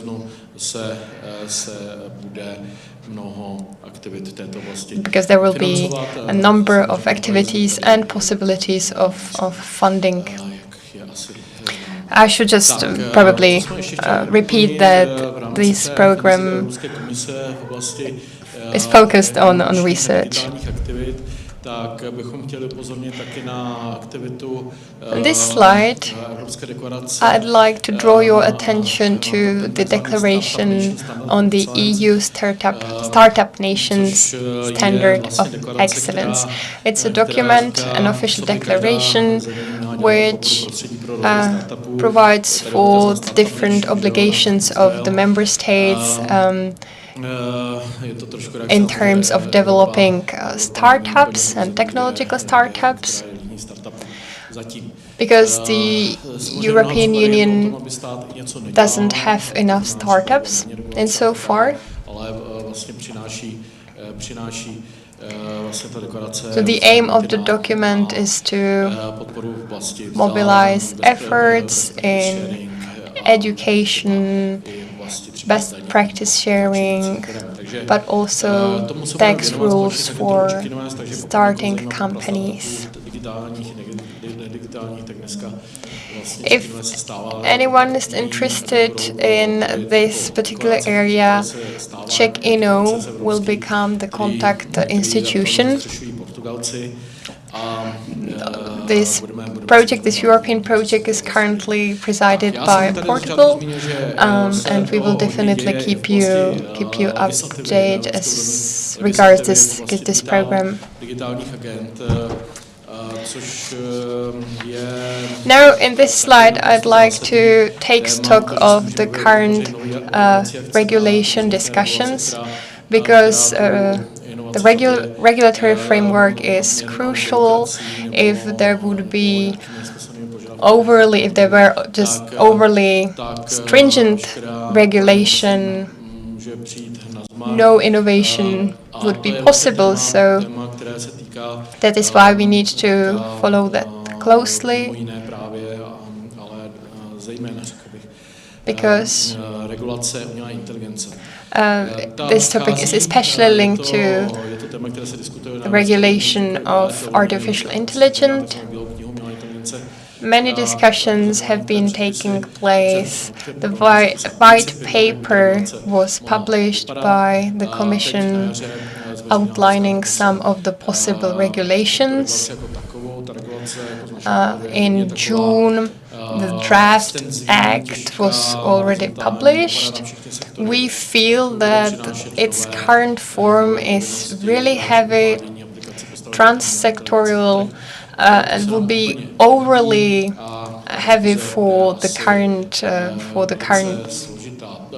actors in the sector. So we will have to keep negotiating. If you work in AI-based companies, or if you cooperate with AI-based companies, you have to follow that closely, because you will be concerned. The Czech position is clear. We want some regulation, especially for the areas of evidence-based risks. But then we really don't wish the regulation to limit and hinder the potential of this innovative area. Some more rules can be found in the National Recovery Plan, which was already adopted by the European Commission, and its aim is especially the economic recovery and the strengthening of European economies.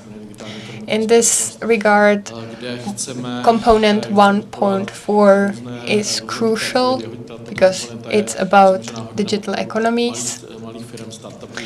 It's centered on SMEs and their support, so we'd like to see new funding centers, new funding possibilities. We would like to support the internationalization of startups, and also we'd like to see more pilot projects based on the digitization and their realization, their implementation. I will not comment on all of the slides, because you can download the presentation. I just want to speak about component 1.5, about digital transformation of companies. The previous component, 1.4, is focused on the general regulatory framework, but this 1.5 focuses on the real practice, on how these rules and technologies would be brought into practice.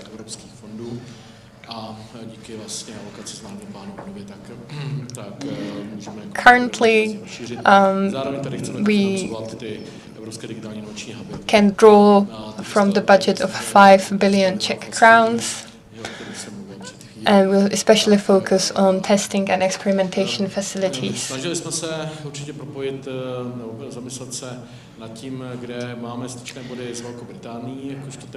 I tried to look at some of the common interests and priorities of both the Czech Republic and the UK.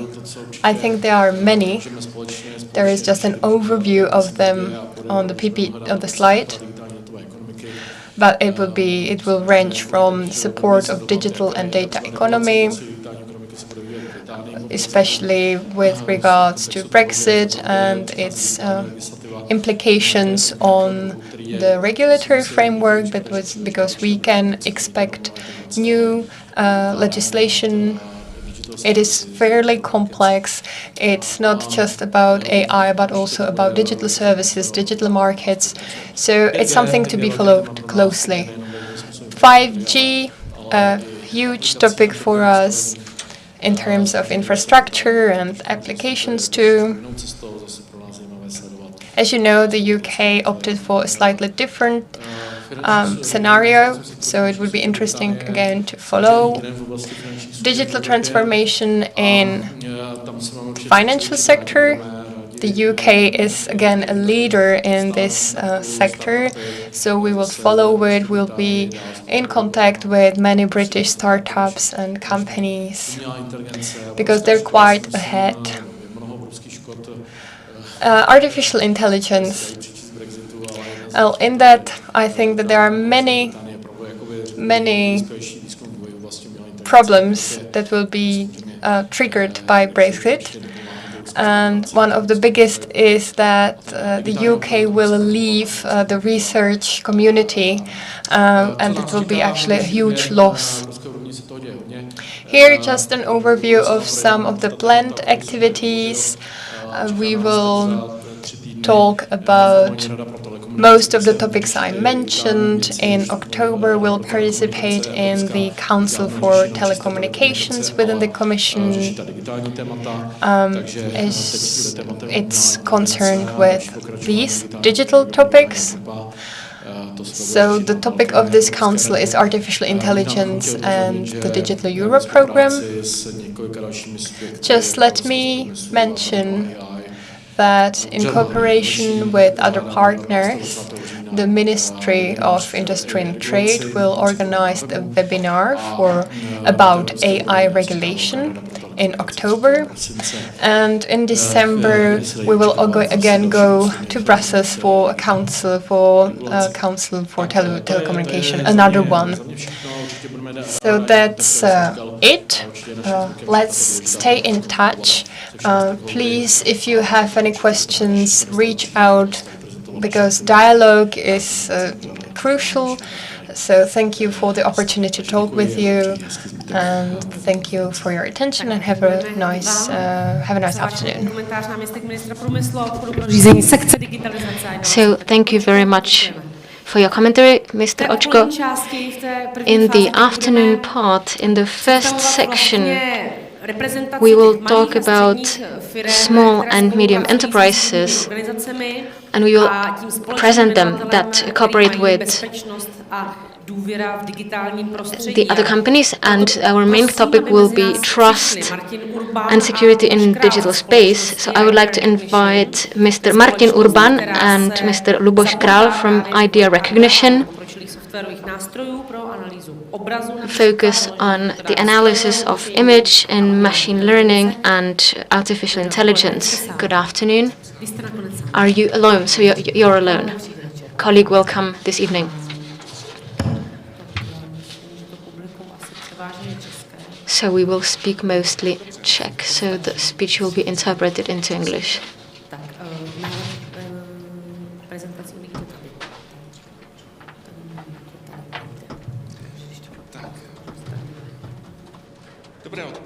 So, good afternoon.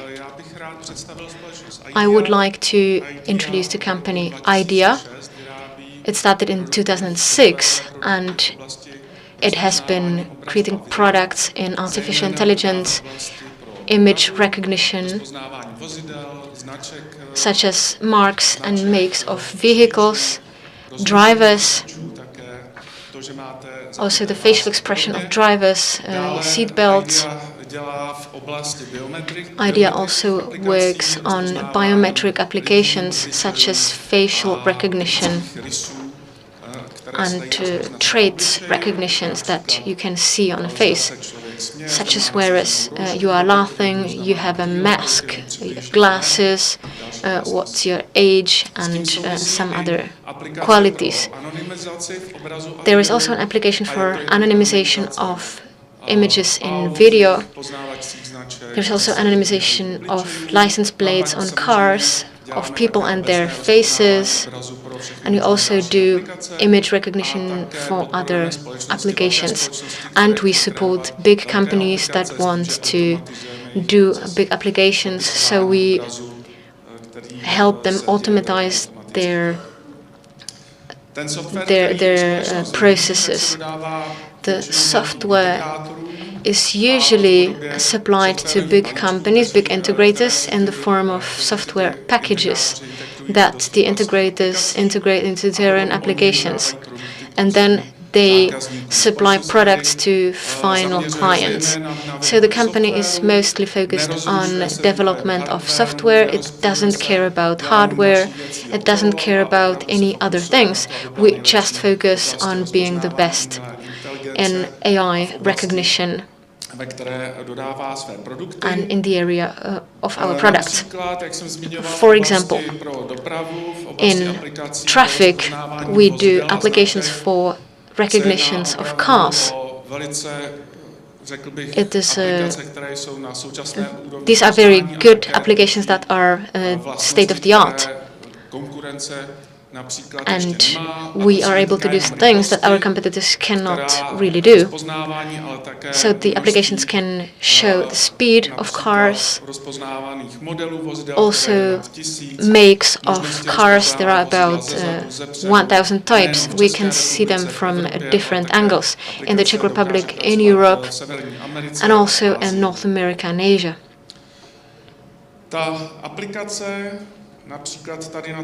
For instance, in this video, you can see that the application works in real time. It works on roads with several lines. It can read cars in bad light conditions with standard cameras that are installed on the roads, and the precision is very good. This is not the only thing. We also do apps that can see things that people see. So now you look at the image, and the automat can see the same thing as you see. But we can also see license plates and signs that a person cannot read, because the system has learned on examples where the system knew what the signs were saying, which is probably not what a person does. So this application is meant for police. So, for example, if the police is looking for a license plate, it is very good if they, for example, know a couple of signs on the license plate. So your search can be better focused. Our other example are facial recognitions apps. They do not work in controlled environment, such as on an airport. When you cross the airport check, this is a controlled area, whereas our applications work in bad light conditions with bad cameras in a standard environment. So these cameras can see facial expressions, and they can also identify a person in comparison with a big database. So you transfer the face at the vector of numbers, and the same things goes in the database. And like this, these data are compared against the database. On the other side, we do anonymization, which is the other side, so we are able to mask people that you can see in an image or in a video. As to the general things, we can do search of images, so you have an example of an image from a different angle, different resolution, different size. So you can try to look it up in your database of images. Not just this image, but it is a part, if it is a part of a bigger image, or it is seen from a different angle than the other images, then you can find it in the database. Just to sum up what we do, some things which are not usual. For example, on the right side, you can see what is possible with machine learning. So this is a recognition of the heartbeat of a person just from a video, just from an image on a video. So you can see that from a color on your face. So we are able to detect the heartbeat with good precision, such as your fitness watch on your hand. So that's about the same level of precision. We do some other image recognition apps that I have not mentioned. So this is it for IDEA. And please, we might have a video, so we might show you a video. So here you can see just a couple of examples of our applications. And I would just like to stress some things in real scenarios. So at the moment, what you can see in an image, we are trying to process that with sound as well, because the systems and cameras are quite expensive. So we have also systems that can count cars just by means of a microphone. This can make the solution less expensive, or we can add some more quality, because like this you can see if the camera works well in a very bad light conditions, such as in dark. So this is our example. The precision of recognition is even better than 99% at the moment. So this is image recognition, facial recognition. The age is not the real age of the person, but it is the age which is indicated by the face of a person. So it's just as if you see a person and you guess what is their age. So the system guesses their age. These systems are supplied to police and also to systems that control traffic and the traffic safety, that do zoning and traffic planning. So that's it for IDEA. Thank you very much. Thank you. Thank you for your summary.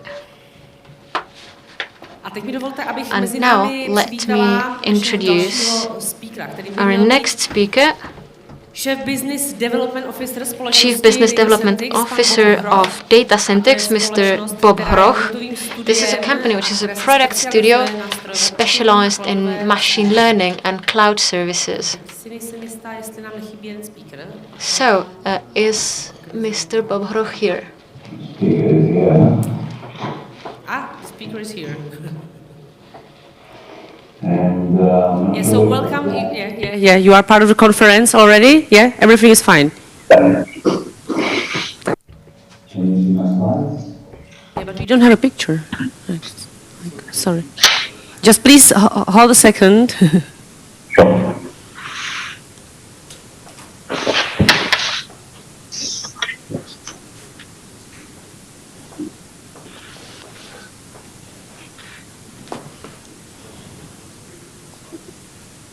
I'm trying.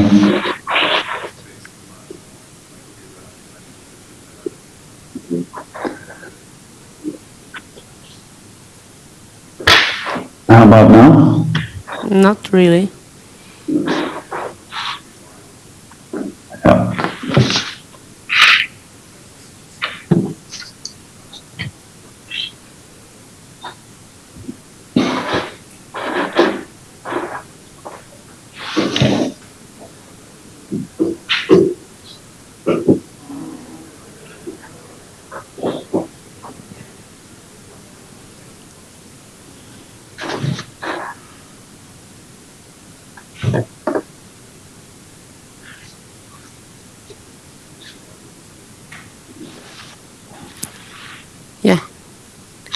Now you are part of the conference. I see your face, so thanks for joining us. Wonderful. Yeah. Good afternoon. The floor is yours. Thank you. Good afternoon. Thank you very much for the introduction. Good afternoon, everyone, and welcome to our presentation. It's a great pleasure to be with you today, at least remotely.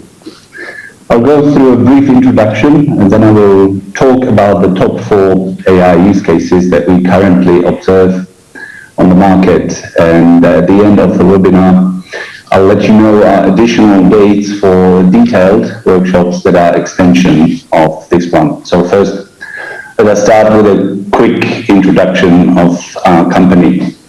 Datacentrics is an AI studio, and our global goal is to make the data science and the machine learning to make the real difference with our customers, unlike the consulting studies that are kept on the shelf. We have more than 100 data scientists and data science engineers, and are grouped in 5 tribes looking after different areas and sectors. Personalized experience is the one that helps financial services institutions to overcome the challenge of becoming irrelevant by the fintech organizations. In retail helps FMCG, e-commerce, and retail organizations to service better their customers. TechScale helps the enterprises to adopt AI platforms with minimal issues and headaches. Innovate, these are our rocket scientists who look after new and exciting innovative projects and products. And that picker is, for now, our last tribe, looking after the advertising industry. Our success wouldn't be real without our cloud partners such as Microsoft Azure, AWS, and our key partner, Databricks. Last year, we received a Rising Star Award from Deloitte as one of the fastest growing companies in Central Europe in artificial intelligence and machine learning. Our success would not be possible without our customers, however. I would like to mention those critical ones from whom we have privilege of being partners with. It's in banking, insurance, telco, media, entertainment, retail, e-commerce, and FMCG, and worth noting are the 2 UK customers that we have, Esure in the insurance and Manchester City in the entertainment industry. And now let me start the top 4 key use cases that we observe on the market as being very popular with the artificial intelligence and machine learning. The first is about fighting fraud and enabling the risk departments with an automated and additional information that they need. The next one is all about making more business with offering customers a personalized experience that many times is non-existent. The third is about deploying one field of artificial intelligence and machine learning, the natural language processing, used for uncovering trends, sentiment analyses in vast amounts of data that previously have not been analyzed or touched. And the last one is about all of the above, all of the previous use cases, having them in one unified and consolidated place, migrating from various source systems on premises to the cloud. So if I go to the risk, many organizations already have their risk systems and credit scoring systems. What we do, however, is we enhance them with new information, enable valuable analyses and prediction of potential fraud. We don't replace the systems, we only enhance them with new ways of looking at the information.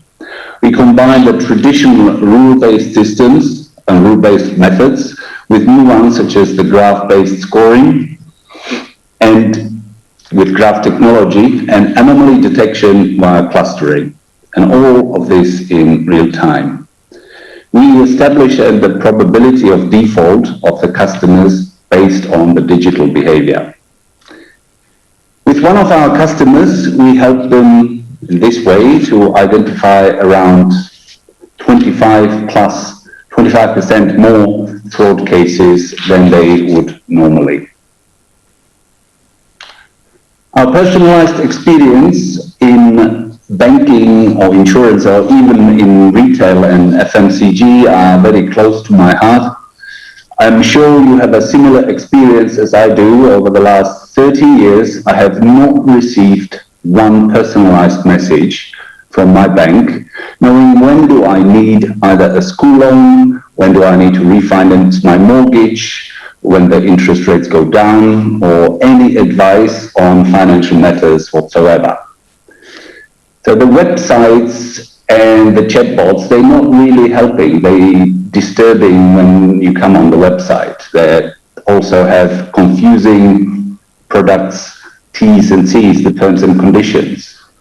No one seems to notice when I stop using the application or when I leave or move to the competition. Actually, they find out ex post after the fact, and the only ones who seem to know where I'm doing and what I need, that I need to refinance my loan, is the competition.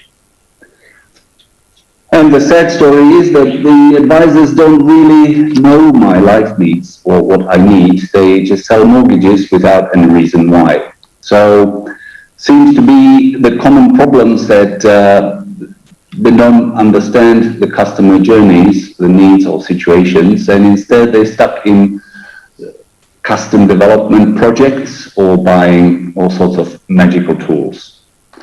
So one would ask, what would be the solution to this? It seems that the Googles and the Facebooks of the world, they are offering to some extent a solution that in return for data, you then provide, or the customers then provide the organizations with the data.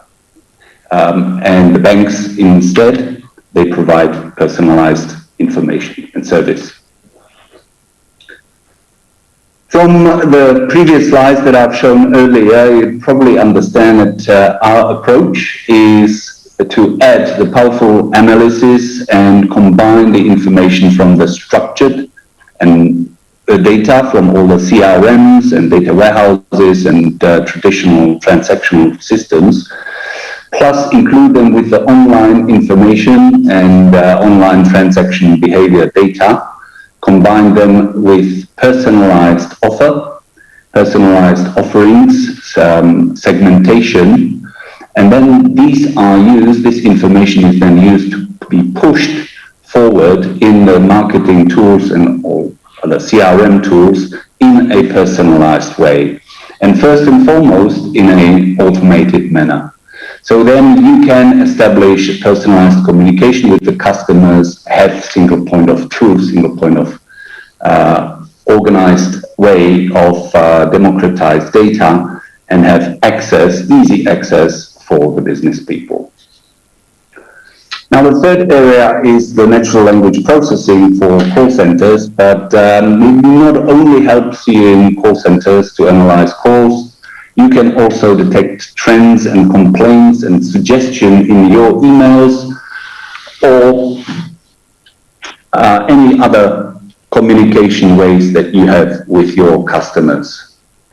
So this is call centers, emails, chats, net promoter score responses that enable you to grab the raw audio, so it's the voice to text, translate it into text, and then gather the analytical insights that come out of that. Some of the results with our customers, where we have been able to detect some fraud from claim descriptions, had a look at keyword detections as well, and churn models produced based on call records and transcripts, and identifying clients' interest based on what articles they read on the internet when they come onto the bank's website.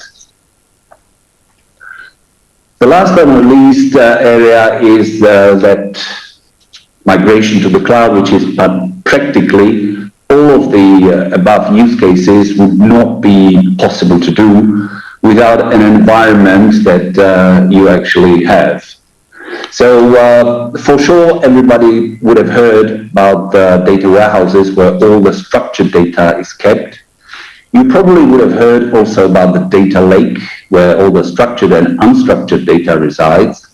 And what our partner company that I mentioned before, Databricks, has come with is an environment where all of these details and all of the data is kept, and any kind of analytics can be performed, data science and machine learning. And part of that data lake house is something that we use for use cases such as the ones that I've talked about just now.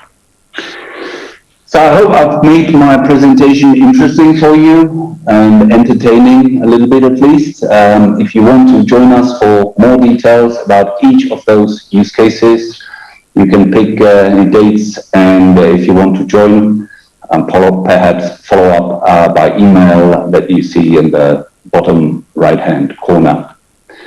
So from me, I wish you a wonderful afternoon, and thank you for listening. Thank you for your attention. And again, very nice day. Thank you. Thank you very much for being a part of our Smart Export Forum, Bob. Have a good afternoon too. Thanks for your inspiring speech. Thank you so much.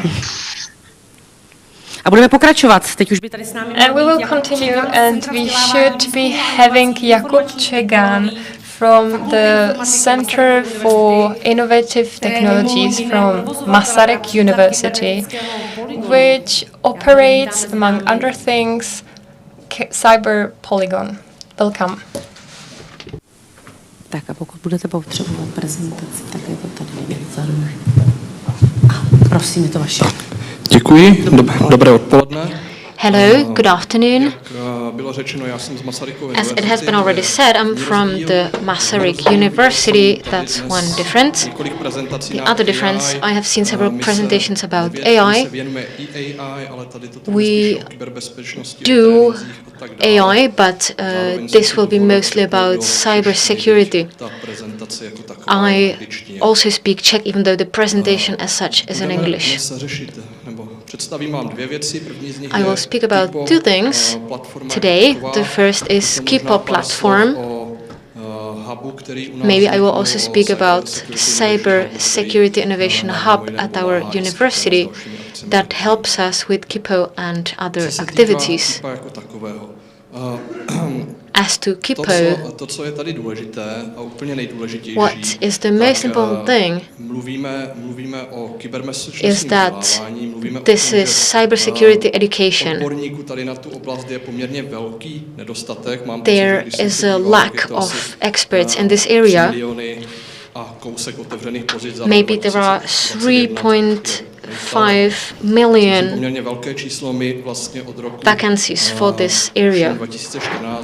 Since 2014, we have worked on this platform, which provides online education, hands-on education, which means that we cannot teach people cybersecurity by lecturing them, because this is not how it works.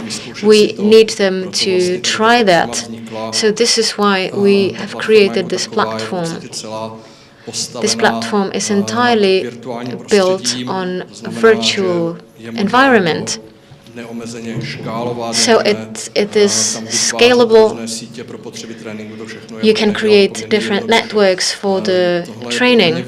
It is quite easy to do that. This is a big advantage because many solutions that I have seen at universities, it is usually done it's quite improvised. Also, the commercial exercises are very improvised, whereas here it just takes a couple of clicks, so spares you a lot of money, because the training is already quite complicated itself. Also, we have decided to make this platform open source, which is quite a big difference as to what we have heard. We are developing this platform for quite a long time. We have been funded by Ministry of Research, so we want to make this free for everybody. So this is why you can download this platform, you can use it no matter which organization, you can do training in that. Also, if you have your own experience, here our approach is Red Hat, so it means that everything is for free, but you need to do it yourself, or we will offer you assistance. Which I would also like to mention, that's important from mostly European political point of view. We are part of one of the 4 Horizon pilots. This is called Concordia. So 3 years ago, the European Union decided to create 4 pilots to support cybersecurity. So within Concordia, we have worked on this environment, and now we are offering it to public. Quite an interesting success is that this is the first platform of this kind which is freely available in the European Union, maybe also in the world, but we are not sure about that. Also, we have been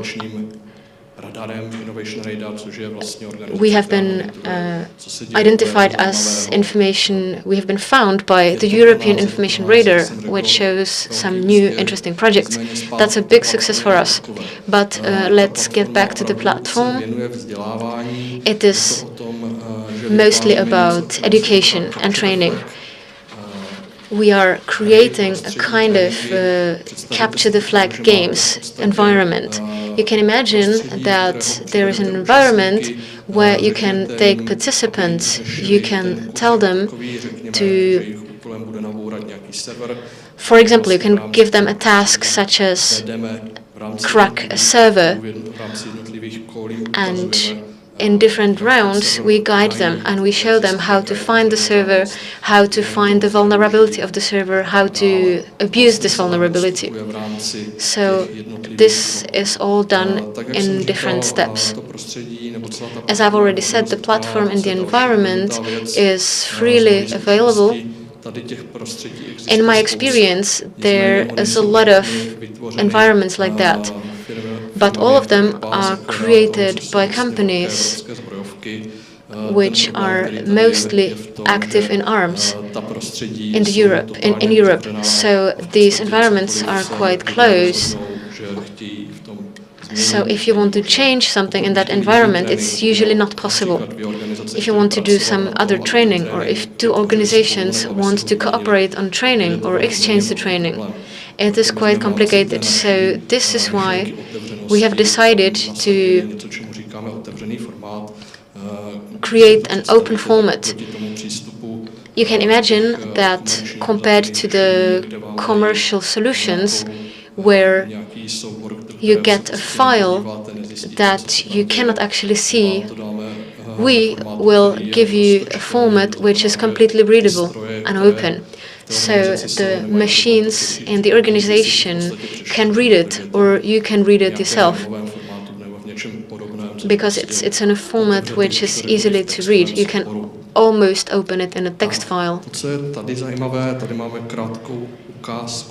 Here there is just an example of the platform, just a screenshot of the platform. So what you see in the left column is the preparation of the training as such. So you prepare different levels, different rounds of the training.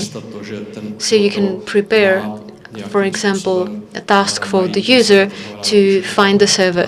So You say your task is to find a server in the network, you can use these and these tools, and then when the user finds the tools, finds the solution, they can insert IP address in the field flag. So when they find the IP address, the program lets them go further. If they have trouble, there is a troubleshoot that will take some points out of them, but it will still direct them somewhere. If the person is completely lost, they can just see the solution. So they will lose their points for the round, but they will see the solution. So on the right side, you can see a colorful graph. So in the trainings, we can see how well the participants are doing. For example, we can see that number 2 took 40 minutes instead of 10 minutes, so maybe they are in troubles, and maybe it would be good to guide this person. So of course, these analytics show us how to guide the training, but at the same time, we can create the assessment of the individual participants, so you can be evaluated on different levels.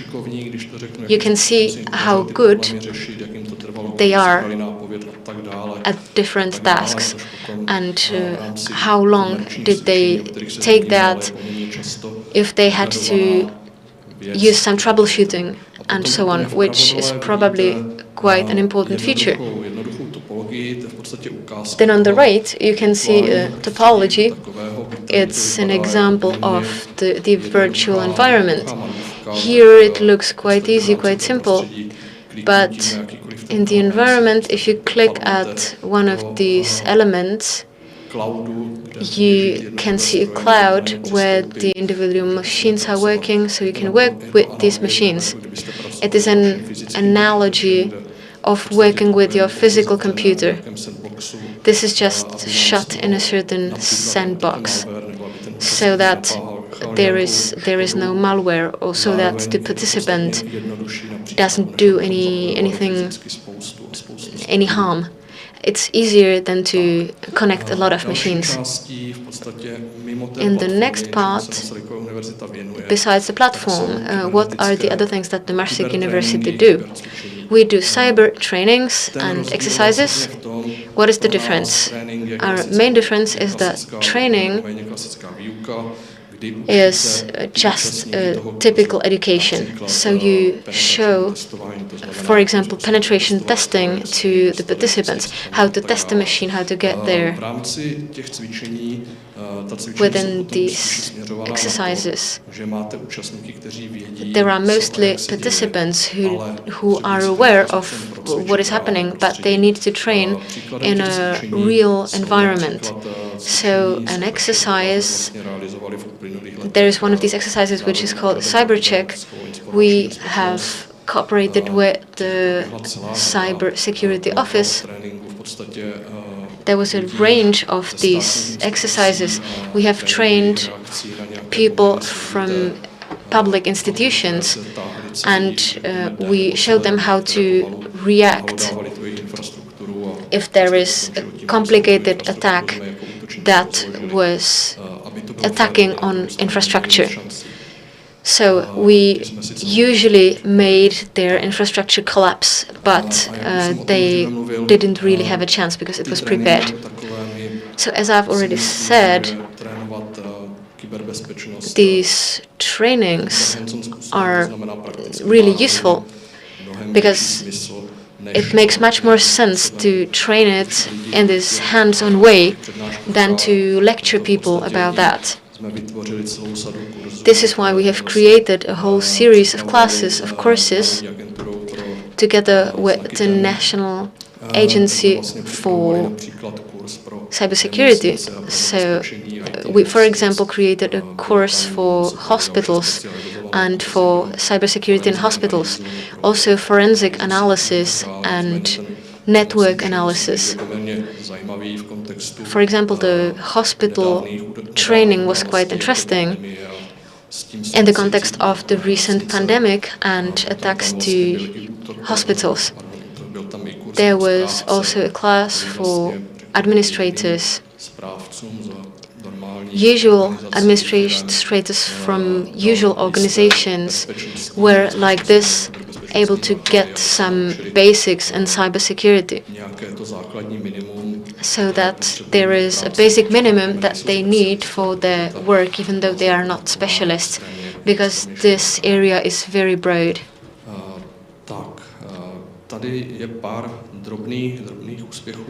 Here there is a couple of successes. Kindom as such has been already tested within the Ministry of Defense of the Czech Republic. Then as to the European pilots, besides Concordia, we have been chosen by the pilot called Sparta. This one is focused on education and applications. So they chose our platform for practical exercises. Since November 2020, when we released the platform as open source, we have heard mostly from universities and companies from around the world. So our solution is used for education of students or safety and security professionals. Máme za sebou tu část, That was for the KIPO part about our training activities. And now I will briefly introduce the Cybersecurity Hub established at Masaryk University. And it's co-organized by Masaryk University, the Brno Technical University, the Czech Technical University in Prague. Many actors are involved. This hub is also involved in a number of international activities. And the idea behind is to address all the aspects of cybersecurity, not just technical ones, but also legal and economic.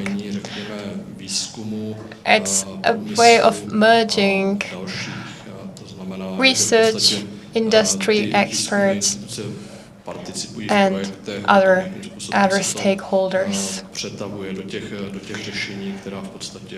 So research actors interact with industry representatives. The goal of this initiative is quite wide.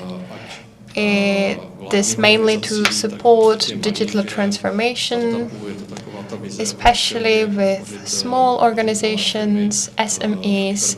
It goes hand in hand with the European objective to support SMEs, which have been quite left behind over the past years. The aim is also to support research activities in conjunction with other organizations and companies and businesses, especially because I, from my own experience, know that as a researcher, I was having a hard time contacting companies. So this hub really is great because it brings about many different sectors. That's why it should be able to provide expert advice and state-of-the-art infrastructure for research. Here, a huge list of cooperating organizations. I hope everyone is here on the list. And that's really it. If you have any questions, feel free to ask them. Here, even you can stop me at any time, or you can mail me also at any time. It was a pleasure talking to you. It was a pleasure listening to you. Thank you. And since you mentioned the question, yes, please, you can, our audience, ask questions. There was one question from the audience. It's about whether PPTs will be available. It depends on the presenters. You can ask them individually, but the whole conference will be available on YouTube. And now let's move on. and invite Otto Havle to complement this topic. Otto Havle will represent the blockchain services company, focusing on blockchain in industry and the public sector.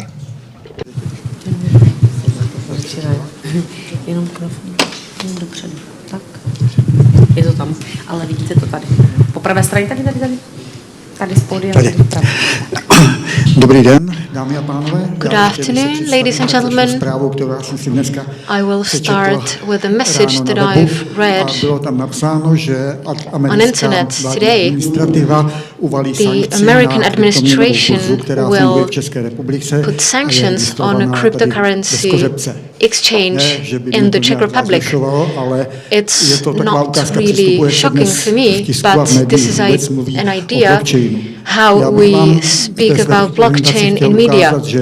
In this presentation, I would like to show you that there is a different kind of blockchain, industrial blockchain that Ella Blockchain Services does. So just to introduce our companies, it is a joint stock company which has been founded by the and Electronic Association of the Czech Republic. It was a visionary because in 1999, when we were just speaking about anarchists and terrorists, it invested into a company that was supposed to do industrial blockchain. So the task of the company is to create and to operate a blockchain platform for industry. Už to je dobrý. Takže co se týká... Počkejte.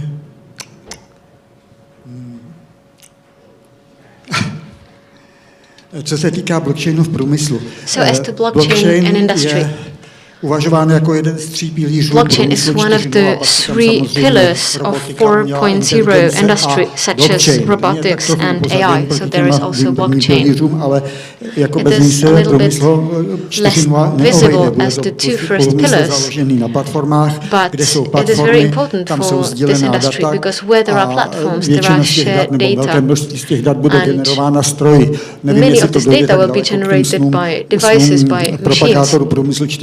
I don't know if there will be these dreams where robots will issue invoices to each other, whether this will be transformed into reality. I'm not sure about that, but you still need to pay, so you need to secure your payments against being falsified.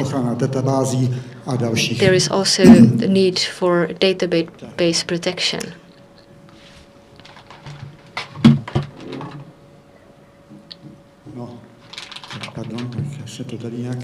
So, sorry, the presentation kind of collapsed. Okay. So, how to get a blockchain in industry? Industry and IT are quite divided. You will get a black box if you want something like that, and it will usually be a gateway to Ethereum. But industry is based on something else. It is based on stable, controlled, optimized, certified processes. And this is what industry expects from blockchain because it sees it as a manufacturing tool. So it needs to have technical parameters such as capacity and speed, but it also needs to control and to monitor life cycles, measuring, and so on. All needs to be optimized and measurable and certified. Before talking about that, I will tell you what blockchain is. It is based on two technologies. The first of them is that it is a database which is indestructible and which is immutable. It is indestructible because there is the technology of distributed ledger. So this is a database distributed into different computers. And the second technology so that it is immutable. It's the blockchain file which just can be added to and it cannot be falsified. As to the industrial blockchain that we offer, now we cannot switch the presentation. Ten průmyslový blockchain, který my nabízíme, the industrial blockchain is an industrial branch of the distributed ledger. You can see the blockchain technologies on the left side. The main are Bitcoin and Ethereum, and then there is Hyperledger, which is the industrial branch. This is a huge open source project by IBM. So it upgrades it every time. And this is why we chose this as a basic for the ELA blockchain. As to the cycle, the life cycle, blockchain is presented as cryptocurrencies. So it was set once and then it will stay here forever. You can do a life cycle like that, but a classic life cycle is that you design something, install it, then you need to keep it in operation and to protect it against cyber threats. And in the end, you need to do something with the content of the ledger, such as migrate it somewhere. And eventually, you need to destroy it so that the data is not available anymore. How to do that? Blockchains can be divided into three main types, depending on who owns the nodes, the computers in the network. They can be public, so these are cryptocurrencies. They can be private. This is where everything is owned by one owner. And then you can have consortium blockchains. This means that the nodes are owned by different users which know each other, and we have created their own rules and their own consortium. I will not talk about the individual features, but the important thing is that there are some rules that the blockchain follows. A consortium blockchain has rules that the group of users agrees on these rules, and then they put the rules into the blockchain, and they cannot be, it's not possible to get around them. So the blockchain does not allow the individual users to act differently than agreed at the beginning. ELA blockchain is a typical consortium blockchain. There are manufacturing companies, IT companies, universities, law firms. You can see a website, Blockchain Notarius, where you can see all the companies. They are available publicly. There is also the Ministry of Industry and Trade, or some Czech offices. There are also law firms.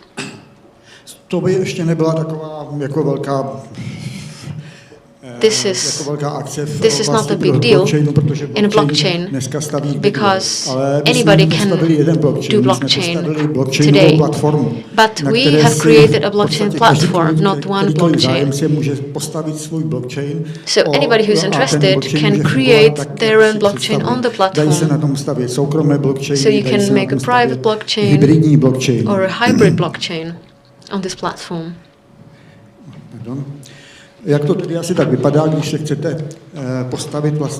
it looks like if you want to create your own blockchain. We will agree with you on what nodes are supposed to be there, if it will be completely private and you will do it yourself, or if you want to incorporate part of the public network, then you bring your own programmers, and we will agree with them on the form of the blockchain. There is a couple of rules that we have, a couple of conditions for the software, for the framework. a tak dále. Ale jinak je to samozřejmě vaše vlastní záležitost. So that we can invoice in there. So you build your blockchain, we just offer the platform. Tu aplikaci, kterou na té platformě postavíte, je čistě váš. My jenom platíte za platformy. How you approach the customers. We just operate the platform, but we don't care what you charge the customer. As to be trustworthy for our customers, we are certified. We are probably the only company in the world, a blockchain company, which is certified by industrial certificates, such as 9001 and 27001. Our company is part of ISO Commission for standardization of blockchain. So once the standardization is finished and once we get European standards, you can be sure that our blockchain will comply with these standards. I will just speak a little bit about cryptocurrencies. What is the difference between Ethereum and us? You will be completely, you will control completely your blockchain. You will have a node. You will have a ledger and all the applications.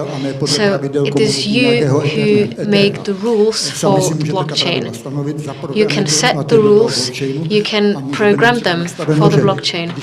You can, for example, set that if you want to add some nodes, the other owners of nodes need to agree with that. Otherwise, you cannot do that. And it is implemented inside.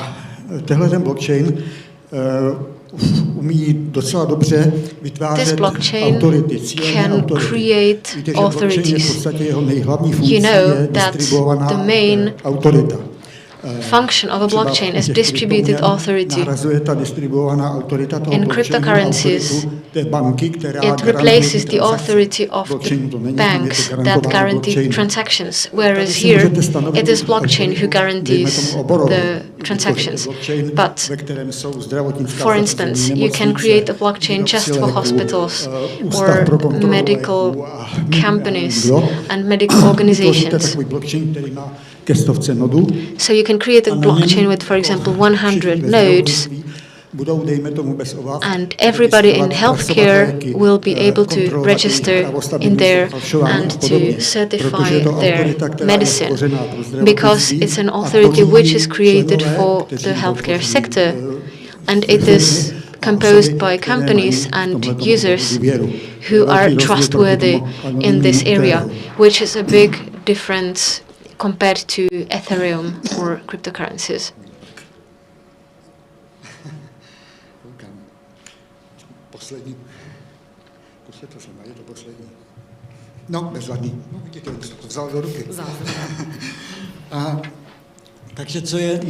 So, what is our vision? Our vision is to build a blockchain platform which is in competition with Ethereum. We think that we are able to do that because after those 3 years we have quite a lot of experience, and at the moment we are talking with investors who might help us to build this platform internationally that would help us with marketing and funding. So, Ella Blockchain is a blockchain for your business, and thank you very much for your attention. Thank you for the inspirative lecture, and there is one question about blockchains. It has been talked about a lot in relation to cryptocurrencies. There are very few concrete examples, specific examples of blockchain in Czech industry. We have a couple of pilot projects. One of them is in the industry association, so you put your documents in there. It is not that much necessary anymore, but at the beginning, every time when somebody came on the premises of a company, they need to sign that they had no infection. It was easy to falsify, whereas now at the entrance there is a tablet where you put all that into blockchain, so it was not possible to falsify. Another project that we do in cooperation with Nexpro and the university in Zlín is a so-called diploma chain. This is a pilot project to record graduates of universities. At the moment it's used just for MBA, but we will make it we will make it bigger. Usually if you bring somewhere a diploma, the person can call the university if you really are their alumni, whereas now your diploma is in blockchain. This is a database that cannot be falsified, so if your diploma is scanned into database, you can see whether the university really granted a diploma to the person who brought it. There is a couple of other projects because there are non-disclosure agreements, but a couple of years ago people thought that blockchain was just a matter of a couple of anarchists, whether now people know that blockchain can add value to industry. Sometimes people falsify products which you can solve by blockchain. In the world there are two big blockchain projects which are mostly based on big corporations. One of them is Maersk, the logistics company, and the other one is a Chinese-Australian project where you can trace the influx of cows, of beef from Australia to China. So this was Otto Havle for Ella Blockchain Services. And that's the end of our cybersecurity and digital cyber environment section. And now we'll focus on data processing, and we have a foreign guest. Andres Alexis from Digital Catapult. Mr. Andres, thank you very much for joining us. We hear you, everything is perfect, so you are part of the forum. The floor is yours. Thank you very much. I shall also have my camera on so I can say hello to people. Yes. Hello from London. A pleasure to be here with you today. I have a short presentation to introduce the Digital Catapult and open the bridge between the UK and your country to do collaborations together. So leave me 1 minute, I will share my screen.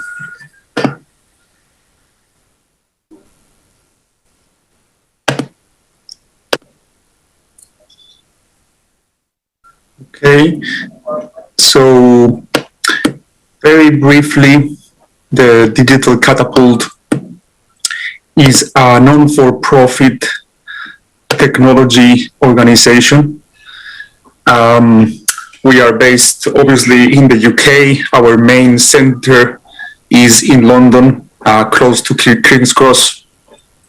We are funded by the UK government, and our mission is to increase the adoption of digital technologies in the ecosystem. And we do that by implementing different innovation programs, by giving access to different facilities, and to work with startups to help them develop new businesses, but also helping bigger businesses understand how they can implement and use those technologies in their day-to-day. So today, I want to focus on the different types of technologies that we work with, our capabilities and infrastructure. So the best way to picture the digital catapult is an innovation hub where we have the technical experts in these different domains that I will get into in a minute. But we also have experts in innovation, we have experts in design, and also in product management, because technology doesn't work if the people don't really understand how can they be utilized, if they are intuitive, if they are understandable, and also technologies need to go together with business models and value propositions so that you can actually hope to have a way to monetize them and sustain them. So we have groups of experts in innovation and design and product. And when it gets to the technology areas, you can think of this as a stack of technologies, starting with IoT, lots of different types of sensors. We have done lots of work on benchmarking the different sensors and what they are good for in different scenarios. Condition monitoring in different use cases. We work a lot in the manufacturing sector, logistics, also agriculture, construction, so a quite broad range of sectors. And we also work in the creative industries, which is quite different from the previous sectors. So in the creative sectors, I'm talking more about broadcasting, TV, film, media, touching also on heritage and tourism. So these technologies are implemented in those sectors that we work with. So back to IoT, we have done a lot of work on understanding what are the best types of sensors for different use cases.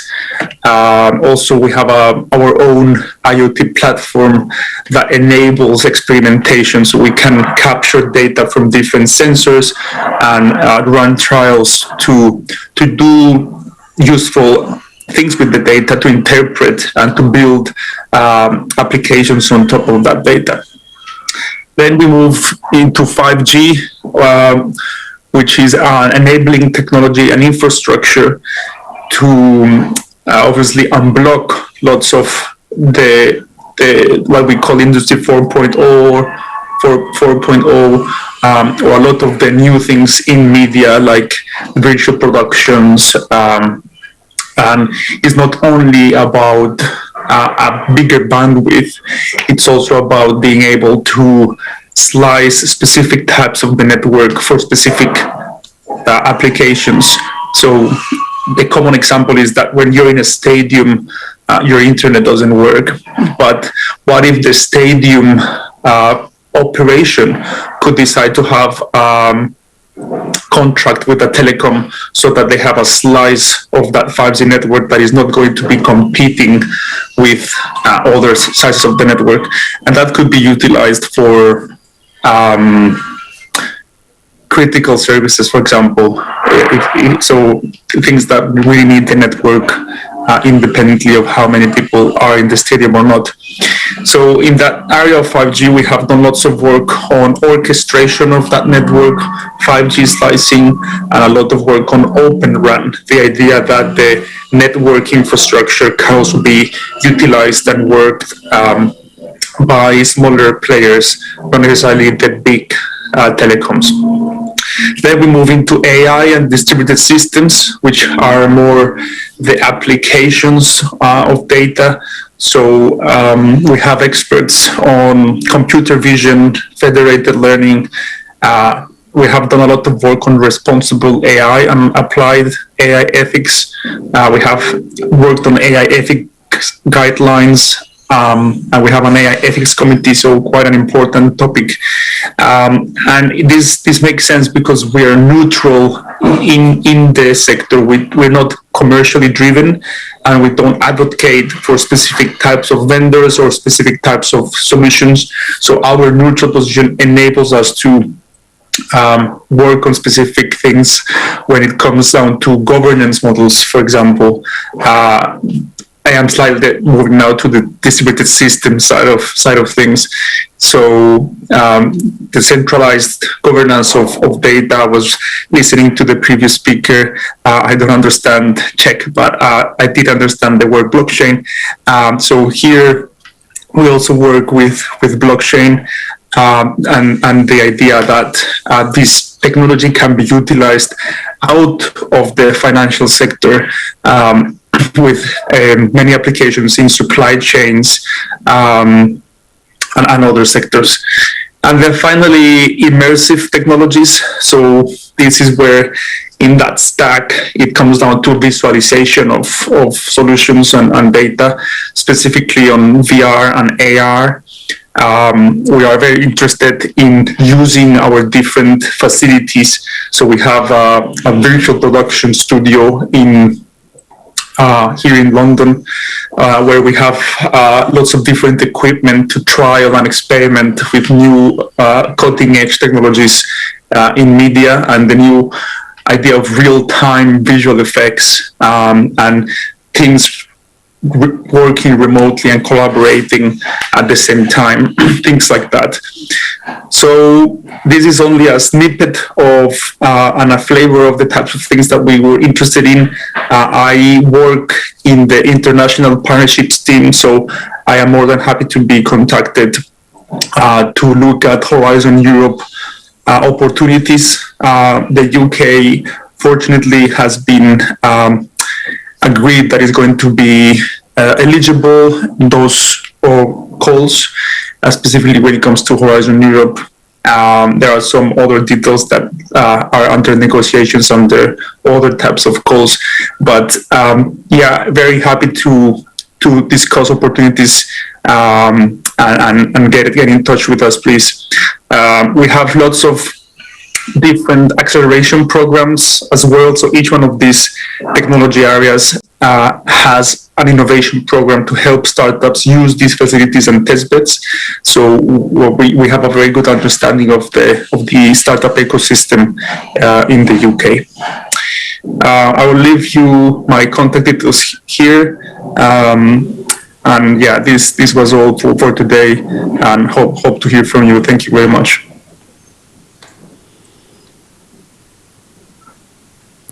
Thank you very much for your presentation. Thank you very much for your inspiring speech. And thank you very much for being a part of our program. Have a good day. Greetings to London. Thank you, bye. Tak a my budeme pokračovat, protože tento blok ještě And I would like to invite a new speaker because this block has not finished yet, so we should be with Mr. Balkovic, who is a member of the European Lab of Weather Forecasting. Hopefully see you. Good afternoon. Can we hear each other? Can we see each other? So, good afternoon. Thank you very much for being here. Okay, Czech Forum. We will move from London 40 miles west along the M4 highway to Reading, UK, in Berkshire, where ECNWF is located. So ECNWF is European Centre for Medium Range Weather Forecast, and it's intergovernmental organization. So it's not a UK organization or UK establishment similar as the catapults are, but it's intergovernmental organizations similar to OECD, NATO, and other intergovernmental organizations. But the purpose of this organization is not defense or something, it's predicting the weather forecasts across the globe. Before going to the detail, let me start my slides. And share my screen.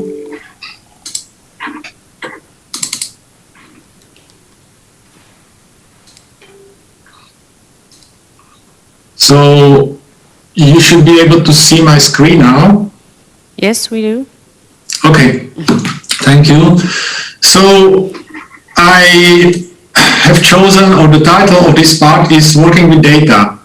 And before we discuss work with data, we have to define about how much data and the volume of the data we are speaking about.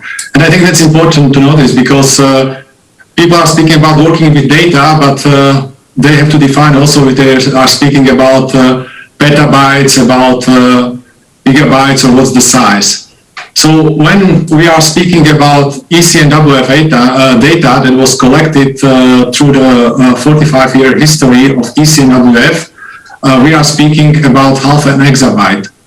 I know those prepositions like tera, peta, exa, and so on are maybe a little bit abstract. So let's explain when we are speaking about half an exabyte of meteorological data over the globe, what we are speaking about. Everybody knows a DVD, having movies on that and so on, and the DVD is roughly 5 gigabytes. So what does it mean, 5 gigabytes to compare to half an exabyte? 5 gigabytes, basically it's really only a small fraction, so you would need 100 million DVDs to store one or half an exabyte. 100 million DVDs, that's huge volume. Again, how can you imagine 100 million DVDs? 100 million DVDs, when one DVD has a diameter of 12 centimeters, so we are speaking about, if I did the correct calculations, 12,000 kilometers of DVDs. So, and when you look at the distance London-Prague, that is roughly 1,200 kilometers. So basically we can just pave the road between London and Prague 10 times with all of those DVDs and all the data we have here at Chinfield Park. So back to ECNWF. ECNWF is a set intergovernmental organization with the headquarters in Reading, UK, where I'm currently located now. We have 34 members, 23 members are full members, and 11 members are cooperating members. So, for example, Czech Republic or Slovakia or Hungary are cooperating members. We hope they will become in the future full members, but currently they are cooperating. For example, the recent cooperating member that became the full member was Estonia. That's why Estonia is dark blue on the map. So as said, headquarters are in Reading, UK, but for 45 years we were a single-sided organization. Here only in Reading, UK, where we had our supercomputers and our archive and everything. And we decided to go for multi-site with a data center in Bologna that is being constructed now. There was an opening. It had good press coverage, especially in Italian newspapers. And the other location is Bonn, that we selected because we cannot, after Brexit, do some EU activities, and we have a lot of EU activities also from UK. So that's the reason for going to multi-site. But when you look at other organizations like the European Space Agency and so on, they are also multi-site. So we are becoming multi-site as well. We are doing operational numerical weather prediction. So we are a research institute, but also operational service, because basically we have to deliver the weather forecast for our member states every day. Twice daily generation of operational weather forecasts. We collect 60 to 80 million observations per day. That's a huge amount. And then compute the weather forecast, and archive is really hundreds of petabytes of data. So we have large supercomputers, and in Italy we are basically building the even larger ones. And we are also entrusted entity for the European Commission for Copernicus climate change and Copernicus atmospheric monitoring. Probably you heard something about Copernicus program because Czech Republic also involved. So just that you know that we are entrusted entity of two of the services. Also, we are busy with the cloud, and we'll say something about it later, and in AI and machine learning for the numerical weather prediction. So this is just how the supercomputers were growing, the capacity of the supercomputers over roughly 45 years. And of course, what you try to achieve, it's really a smaller and smaller resolution of the global grid. We started at 210 kilometers, going to 125, 64, and so on, and now to 9. So, and this is really already detailed grid when you cross the whole globe. So, and of course, we would like to progress. Of course, we are not so detailed as the regional models that Czech or other institutes are doing. They have smaller resolution, but with a larger supercomputing power, we go to smaller and smaller grids.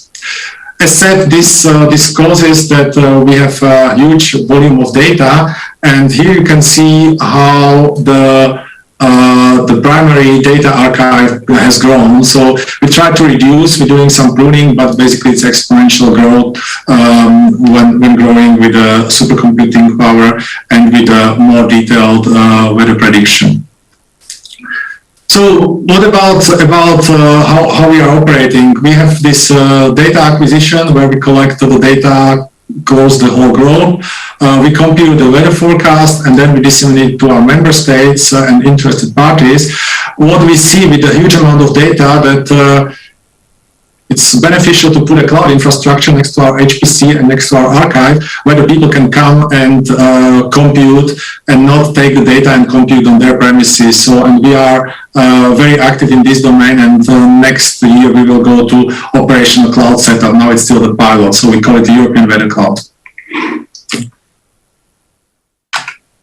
So the European Weather Cloud, it's a joint effort with EUMETSAT. EUMETSAT is also an intergovernmental organization, but they are more on the satellites for meteorology. And Czech Republic is full member, if I'm not mistaken. I think they are full member. So, and it's our partner organization together with ESA and others.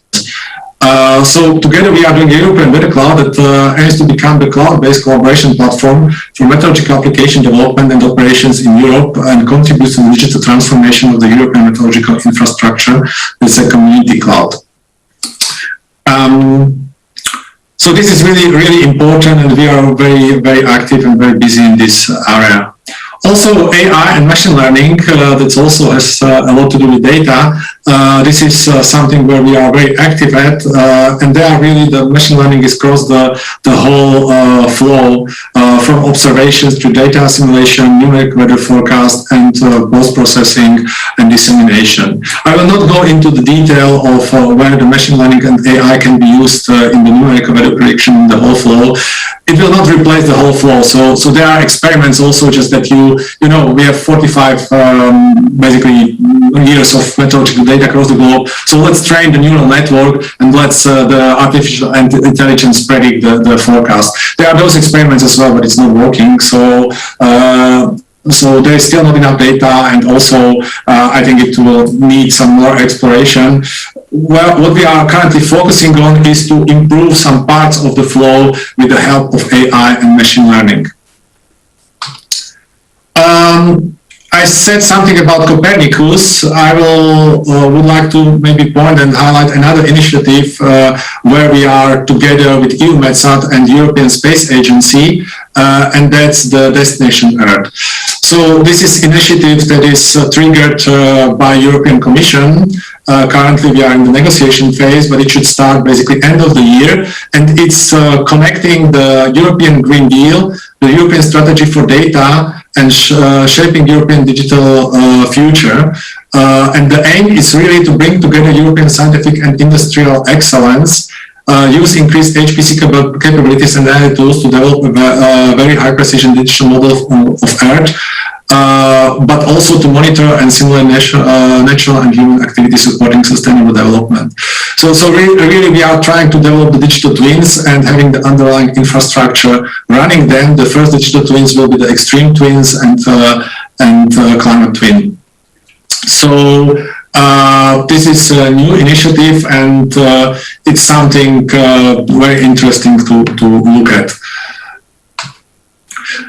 So now I'm a little bit turning the page, not speaking about ECNWF and what kind of links ECNWF has to UK and to Czech Republic, but I would like to spend the rest of my presentation, couple of slides on the TetraMax project. TetraMax project is something that I was involved still when I was in Czech Republic, as director of Czech National Supercomputing Center, or then at the Brno University of Technology, and it's bringing together the industry, mainly the SMEs, and academia in Europe. So it was an innovation action from ICT 04 2017 call. So it's an European project, and the focus was on customized and low energy computing and ICT-based applications domain. The total funding was 7 million, and the duration was September 2017 till basically summer this year, but we extended because of the COVID, so now it's December 2021. Most of this 7 million is coming, or it's going to the technology transfer. So I will say something about it later, but the purpose of the project is really help to bridge the gap or the contacts with industry, especially SMEs and academia.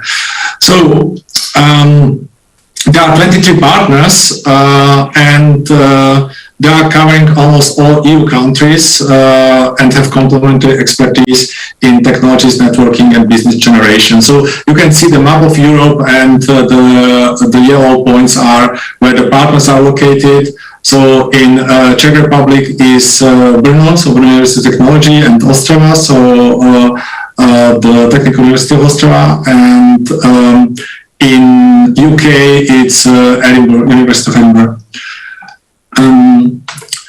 So as said, the purpose is build up and sustain the #1 European technology brokerage network in customized and low energy computing. There is a nice web page of TetraMax and offer of the services like technology brokerage, search and find technology offers, technical training, one-stop shop assistance, and also venture capital landing page, so where there are contacts to venture capitals. We supported 50 plus industry clients and academic partners in entire EU with innovation technologies. And the main point of this is doing this technology transfer. So we were stimulating, organizing, and evaluating of 60 plus technology transfer experiments. And there were 3 types of experiments. Bilateral, where you had technology provider and technology receiver. Provider was mostly academia and receiver was the SME. And there was a supported technology transfer by the project where we put small amount of money on the table from the project, like 20 to 50K, to help the technology transfer to happen. Then there were larger technology transfers like value chain oriented and interdisciplinary technology transfer when there were multiple partners, and also the support was larger, 50 to 100K, and entrepreneurial technology transfer that was 20 to 30K just support the business. So the project is set ending, so there are not new calls, so this is the overview of the calls. And the success rate, but there is a lot of this cascaded funding happening. So when you look at the cascaded funding, or when you look at other projects, I think now it's a Bowie project that is running recently. So there is a lot of projects that support this cascaded funding, and that's good for academia as well as for the industry, because it's not so challenging with respect to writing the proposal. I mean, if you write an EU proposal, you write 70 pages, having the consortium and so on and so on. It's a lot of effort and it might not fly. It's really very swift. There's evaluation involved, but it's very swift, where you write just 3-4 pages, immediately evaluated, and then you get a small amount of money to support the technology transfer. And then you write a small report where you demonstrate what you did and what was the benefit for European economy of that technology transfer. Also, the acceptance rate is higher than in the normal EU project. Let me conclude with one example exactly about the collaboration between UK and Czech Republic. So this technology transfer was in the low power electronics, where there's a company, a startup from Brno University of Technology called Codasip. Maybe some of you know that one. And they are doing RISC-Vs. RISC-V is the architecture developed at Berkeley, and basically it's open so the people can use it. And it tries to replace the ARMs. ARM processors are the ones that are in your mobile phones. So it tries to replace that one. When you have those processors, you need to compile. So you have an application and you need to compile on the processor. And University of Edinburgh had very good optimization paths or improvement of the compiling of the application. So and this improvement was then discussed with Codasip and was included in the Codasip compilation chain. So the compiler is called LLVM. It's also open compiler. So Codasip with that improved their portfolio with having improved compiler that compiles the code or the application to the smaller code size. So there was a successful technology transfer and demonstration of the collaboration between the University of Edinburgh and Codasip. And let me conclude here and stop the presentation. And if we have time for questions, I'm happy to answer any questions that come. So thank you very much for your presentation. Or yes, I do have one question for you from our audience.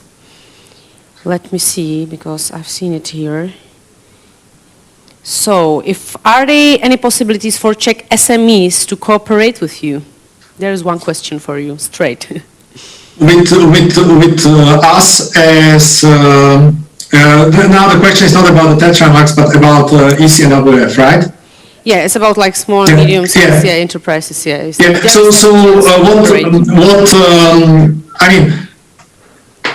ECNWF, what we do is usually basically how the companies are working with us is that they are using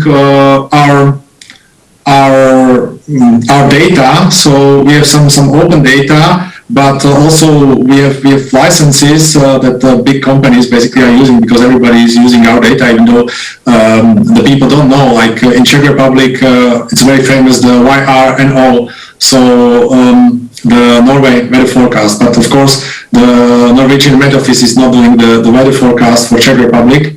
It's basically our data visualized in the YR.no. So other option is we are participating in European projects. So that might be also an option that, for example, in the context of Copernicus or Destination Earth or basically Horizon Europe, Digital Europe, to participate together with a project. I think it has to be aligned with our strategy. So really just do something with the numerical weather prediction and with ECNWF. When you are interested, I think we have our new strategy, the 10 years, we are just renewing it every 5 years for the next 10 years. So maybe you can read it on our webpage and just see if you are aligned or your business is aligned. What I want to say is we are also running a lot of procurements in the context of Copernicus and in the context of, we will run procurements also in the context of Destination Earth. Because we are not doing everything on our own. So that might be also interesting to look at our procurement portal for the SMEs in Czech Republic, and if they are in the business, then trying to participate in the procurement. So one way to collaborate is projects. Other way to collaborate is that we are suppliers of the data for the business, and via JIT, so Jihomoravské inovační centrum, I manage some contacts with the Czech companies or Czech-Swiss companies that were looking for the type of data we have. Or you can be our supplier when your business is in line with what we need in different contexts. That might be context of Copernicus, of Destination Earth, but also context of procuring our next systems, or now, for example, in Italy, we had a couple of big procurements for network and so on. So this type of stuff. So it depends really. Maybe the best is when somebody is interested. I mean, can drop me an email or just it's my name at ecnwf.int, and I can then redirect that person either to our procurement or my colleagues from the research or another party or our basically data sales, depending what is needed and how the collaboration is envisaged. Okay, thank you very much for the option. Thank you very much for bringing another perspective to our conference. Have a good day. Thank you. Bye. Thank you very much. A my už se teď plynule přesuneme. And we will be moving slowly but surely to the topic of virtual reality and new materials in the health sector. And I will welcome and invite to the floor, to the stage, Mirka Čejková, who will be introducing some new interesting innovations in virtual reality and the health sector. Takže dobrý den. Nevím, která ruka lepší. Good afternoon. I am Mirka Čejková and represent Virtual Lab. Thank you for the chance to share with you our work. We are actually a group of companies. We have our own Virtual Lab Development Studio.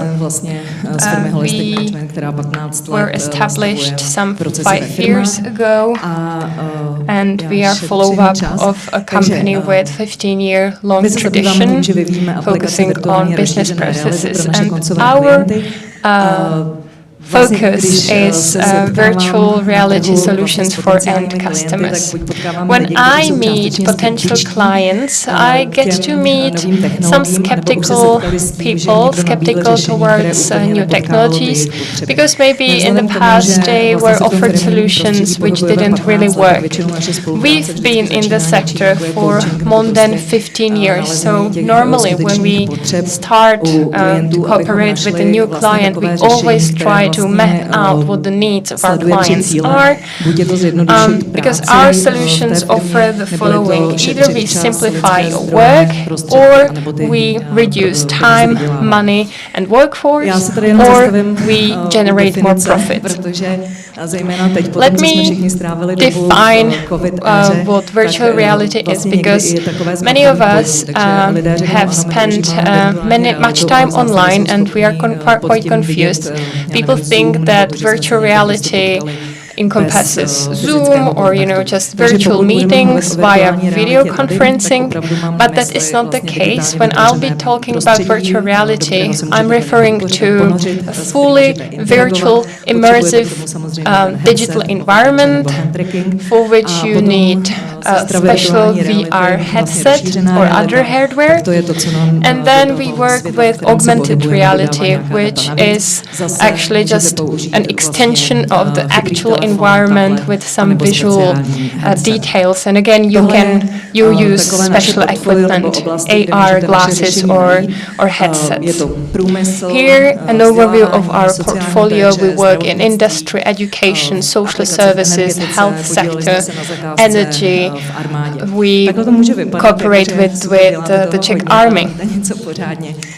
Maybe you think that our focus is overly broad, but that's how it works in virtual reality. Virtual reality is a way of technology which can be applied in many different ways, and our task actually is to make virtual reality works in whichever field appropriate. I personally focus more on the health sector and this field, and that's why I'd like to introduce our project, the virtual unit of intensive care. And it's when the COVID hit, our clients slowed down and we looked for opportunities where we could help. Hospitals contacted us saying that they were lacking nurses on IC units. That's why we came up with the idea of creating digital twins of medical devices. At the beginning was quite funny because we were discussing with doctors and authorities and they dissuaded us. They told us that this is definitely not the way to go. But then more experienced doctors came and they gave us the authorization to pursue the project. And because you should experience what virtual reality is always visually, I'll show you a short video. Je to teda české audio, ale anglické titulky. It's in Czech but with English subtitles. Teď se díváte do toho, co vidí člověk, když si nasadí ten headset. A person with our headset sees. Vlastně on se ocitne v prostředí, které simuluje prostě tu realitu, čili finds themselves in a real like environment of an intensive care unit. Virtuální realita zvyšuje efektivitu tréninku lékařů a zdravotnického personálu. Používá se v simulační medicíně i pro trénink rutinních postupů. V našem případě umožňuje zafixování bezpečného postupu při obsluze přístrojů nezbytných pro záchranu života. Nemocnice si mohou z virtuálního katalogu navolit virtuální model konkrétního přístroje, vybrat tréninkový modul a spustit trénink. Na scénářích trénovaných postupů se podíleli lékaři i výrobci zdravotnické techniky. Virtuální trénink řeší problémy běžných školení, je flexibilní a měřitelný. Simulování postupů léčby a autentický prožitek zrychlují proces učení a zvyšují zapamatovatelnost. Jistota zdravotníků v konkrétních postupech zvyšuje i bezpečí pacientů a celkovou kvalitu péče.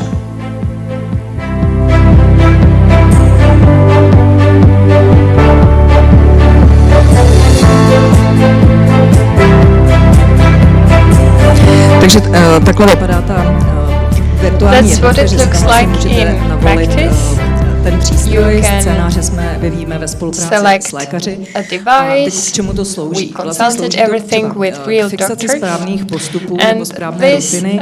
Vlastně všude, kde potřebujete někoho naučit, potřebujete ho to učit prožít. Get a handle on their routine activities, because the added value of virtual reality is that it changes the process of learning.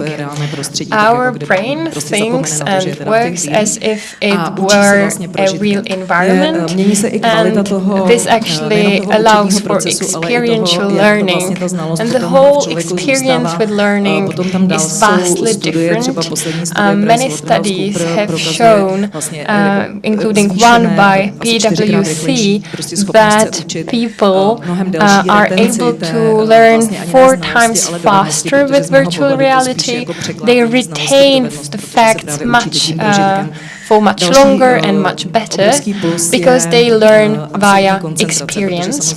Also, learners focus and concentrate entirely. If you are in a virtual environment, you have to be fully immersed. That's why it's really suitable for education.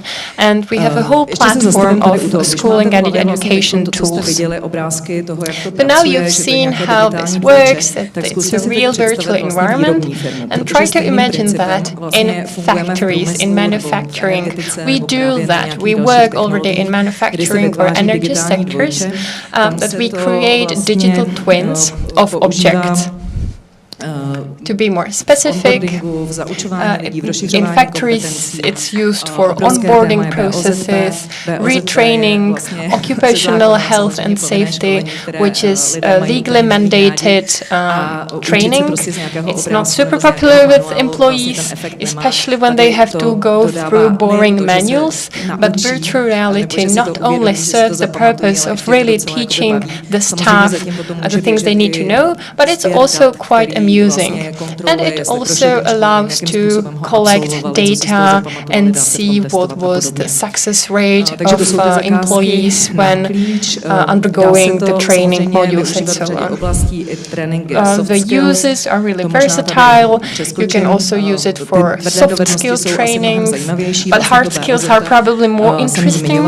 I already mentioned occupational health and safety, but Czech companies are now facing the lack of manual workers. We are attracting quite a lot of foreign workers. Fluctuation of workforce is quite high, so people must be retrained, and retraining is a never-ending process.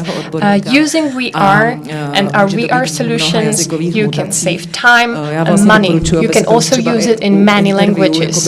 I think that this could be also greatly used for work and job interviews, because you could already check and verify whether the given candidate is worth or is not worth investing in. We also have this VR senior pack training.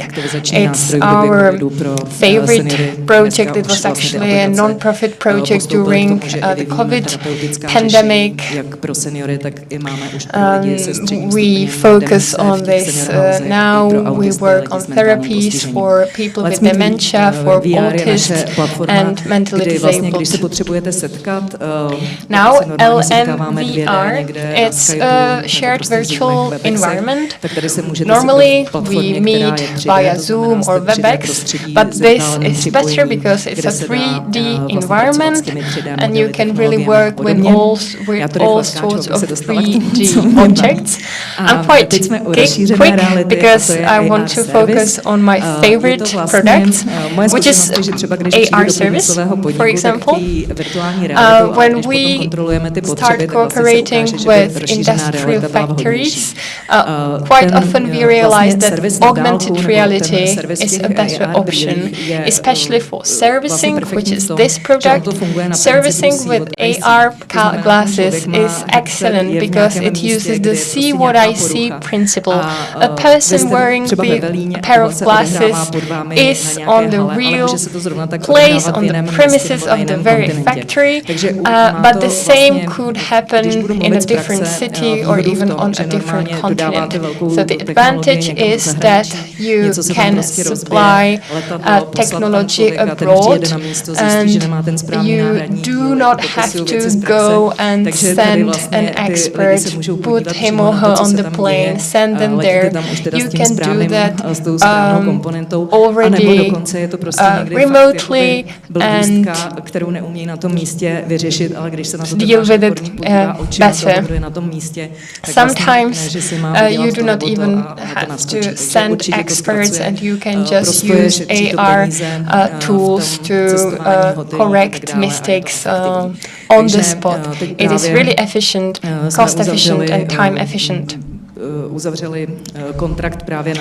recently concluded a contract for servicing via AR in a company which was at the beginning quite reluctant to work with us, but then they concluded a contract worth 20 million Czech crowns because he understood.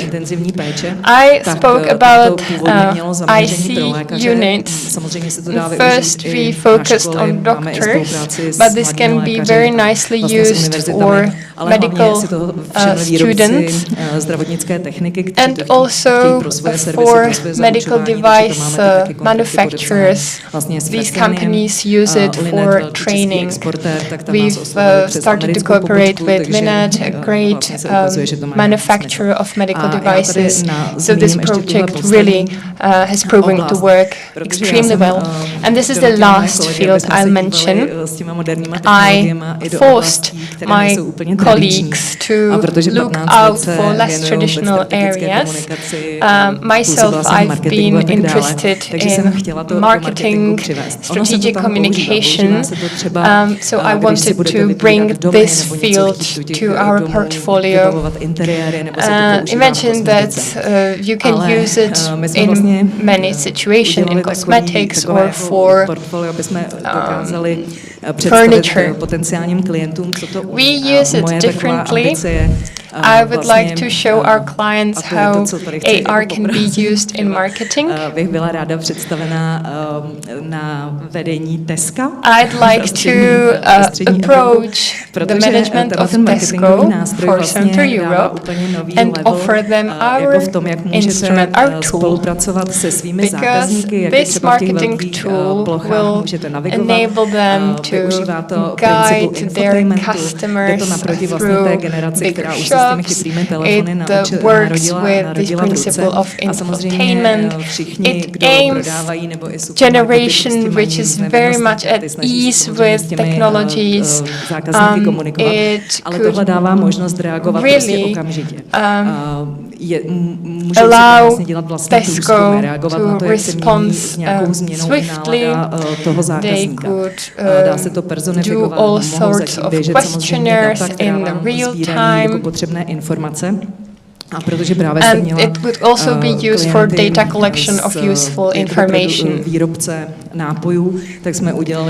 I cooperated with a drink producer, and thanks to AR, we targeted their marketing strategy in much more efficient way.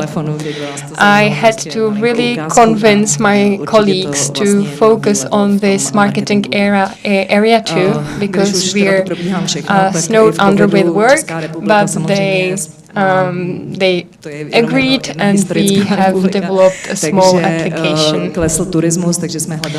AR can be also used in tourism, which was necessary due to the decrease triggered by COVID-19. So we used it. We can now communicate with Czech customers with our tourism projects. And since my time is running out, I'd like to just pinpoint some of the international projects here on the slide. We also are members of working groups. Some of our projects are accredited as official education projects. So that is really it. Thank you for your attention. Thank you, Mirka. There is one question though, so do not leave. I'll read it out. It's actually about the UK. Digital twins in healthcare. Tak možná někdo tady má zájem o spolupráci, nedokážu říci, ale...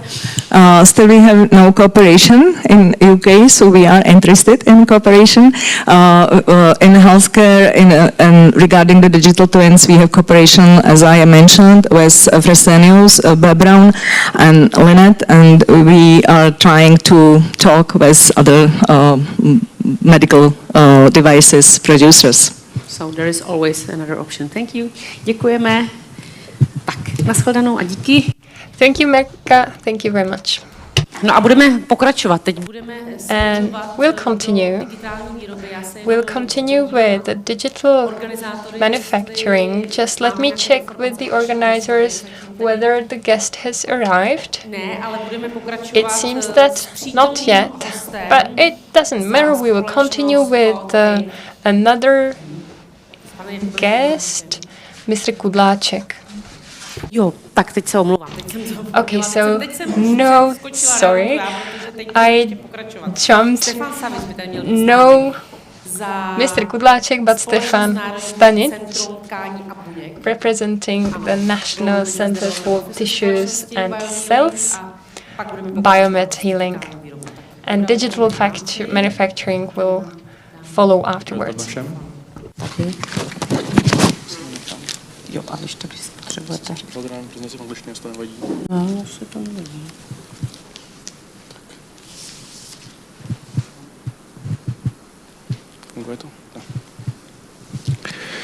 Good afternoon, ladies and gentlemen.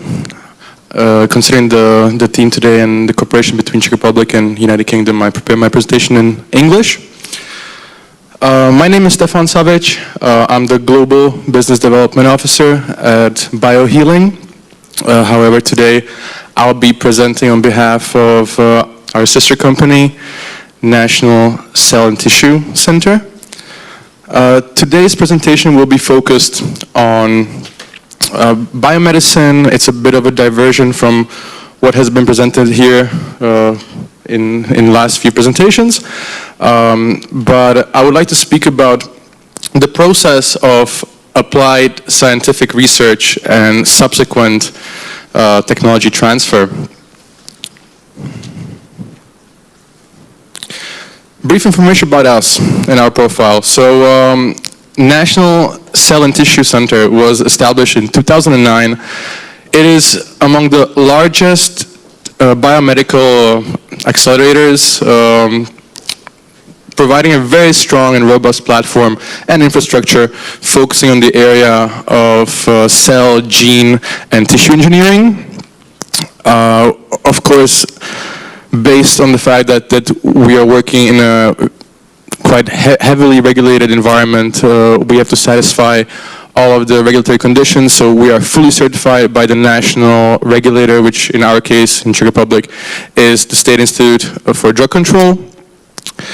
Apart from being a tissue establishment and securing donations and processing of human tissue in EU, we also emphasize and focus very strongly on research, development, and production of medicinal products for use in the area of regenerative medicine.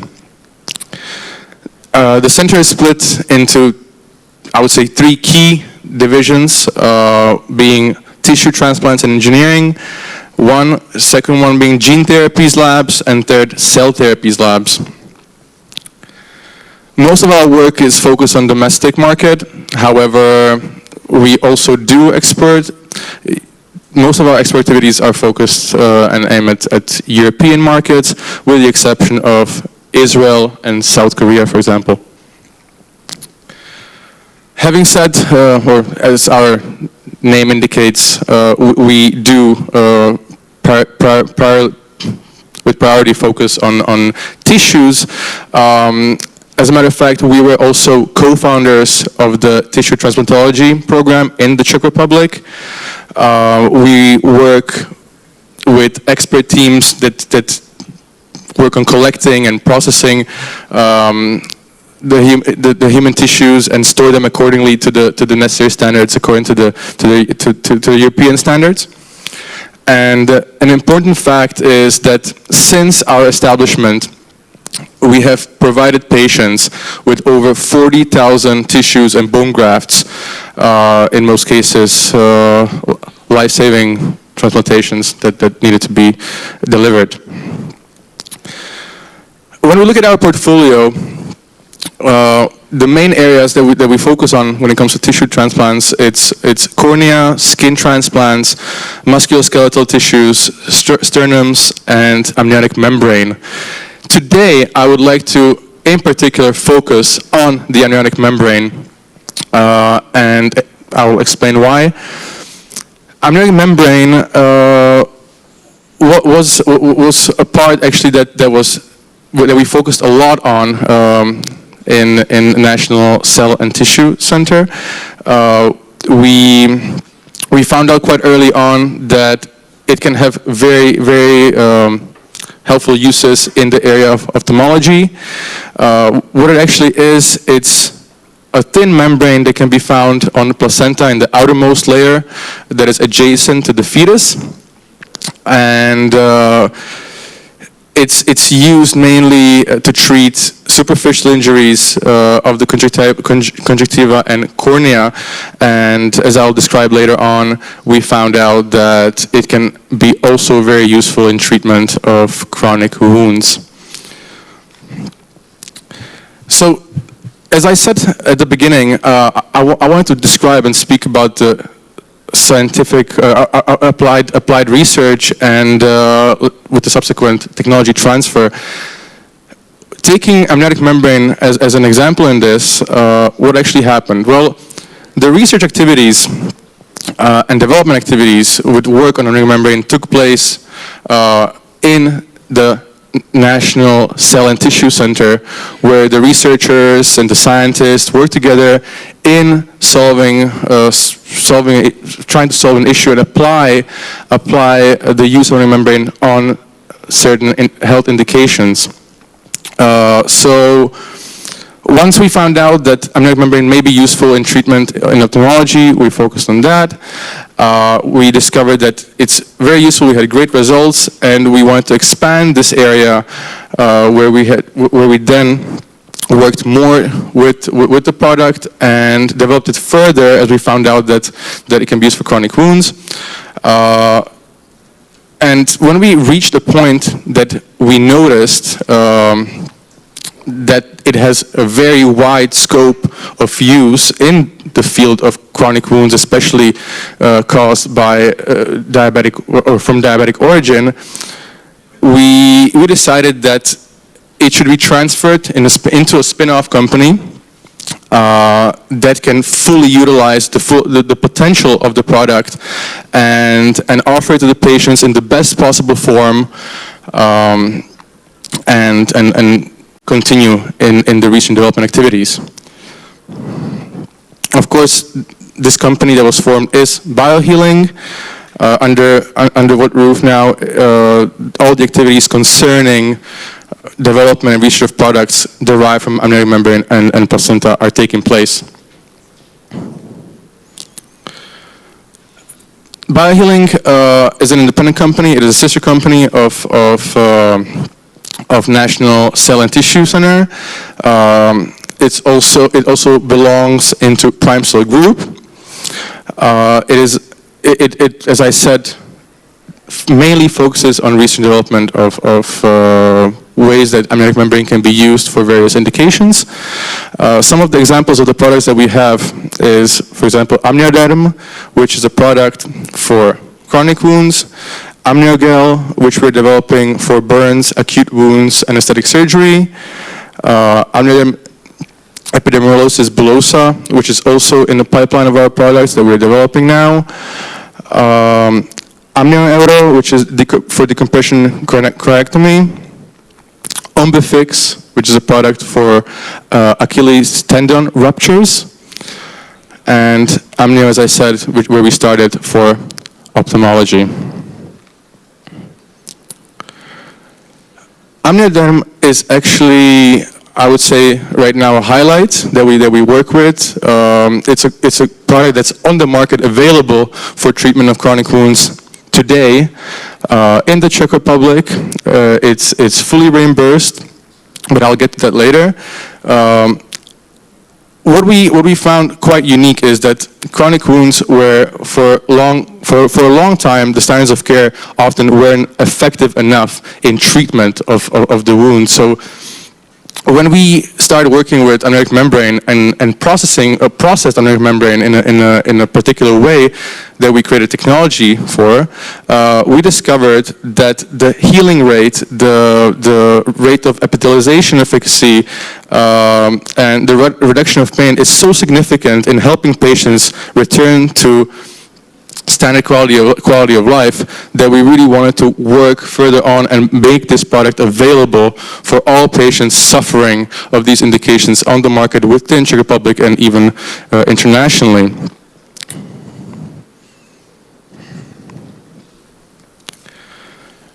Main benefits of Amnioderm as a tissue transplant are, as I mentioned earlier, it really triggers the healing process. We've worked with wounds that were not possible to heal using standards of care for multiple years. We have healed them using Amnioderm within 5 to 6 weeks. The processing technology, Amnipur, which is patented by us, and it's our proprietary technology, is unique in a way that we can process the amniotic membrane, yet make sure that we keep all of the bioactive molecules and all the characteristics that amniotic membrane has within a human body. So all of the growth factors and everything else that can assist possible treatment and regenerate the lost tissue and the problematic area. So this is absolutely the key. An important highlight is that often amniotic membrane cannot be used for commercial purposes for outpatient care because it cannot be stored. It has to be deep freezed or deep frozen. So our technology also enabled us to be able to have a product that we can store at room temperature and for a period of 5 years. And yes, with having all of the characteristics upkept throughout the whole time. We have done a multicentric study in the Czech Republic and Slovakia on a number of patients whose wounds were very complex. They are mostly of diabetic origin. They were not healing for long periods of time, even more than 5 years. And what we found out, as you can see on the screen, 65% of wounds completely healed and closed within a 5-week period. Another additional 18% of wounds decreased by 80 to 99%. And 17% of wounds decreased in size by 40 to 79%. The treatment cost is significantly more effective than treating, obviously, wounds for a number of years using standards of care, and especially healing time is shortened by 96%. What's also very important is that the patient doesn't suffer and that we are able to return him back to normal standards of life in the quickest time that we possibly can, and reducing the pain of the indication. These are some of the experts that we worked here. They are renowned physicians in the Czech Republic. It's Dr. Lenka Veverková, Dr. Emil Zahumenský, and Dr. Jan Stria. All of these people, the reason I mention them here, we are very thankful because thanks to them also we were able to quickly introduce our product on the market and involve quite a high number of physicians that are using our product today. Just to get an idea of how big is the actual market and what are we dealing here with and why AmnioDerm, or we consider it definitely to have extremely added value for people suffering of chronic wounds, and that is, if we look, according to the EUMA, or as we say, European Wound Management Association, it is estimated that 1 to 2% of world population suffers of chronic wound of some sort. If we apply this to just European population, we'll end up with a number such as a range 7.5 to 50 million citizens with a chronic wound. 10% of the EU population has diabetes, which as a total number would be 70 million people, and 25% of those suffering of diabetes are most likely or very likely to, within their lifetime, develop a chronic wound of diabetic origin. So there are very high numbers. The problem is clearly there on the market, and we're very happy to be able to participate in developing an effective treatment that helps these patients improve their conditions and return to normal life. Considering that we're here at the forum between cooperation of Czech Republic and UK, I use an example where in the UK, for example, according to the British Journal of Family Medicine, currently chronic wounds affect 2.2 million people, and 7% of the UK population were reported with diabetes in 2019, which means that a chronic wound of diabetic origin could be affecting over 1 million people in the UK alone. The current status of AmnioDerm is that it is regularly used as a standard form of treatment in over 60 medical facilities by 96 physicians and 20 additional facilities in Slovakia. It is fully reimbursed, which we're very happy about, that we had a chance to get to this point and offer patients this treatment without having to have additional expenditure from personal costs. And we have strong support from all of the medical professional societies that stand by AmnioDerm. You can see the range of prices based on the size of the tissue transplant.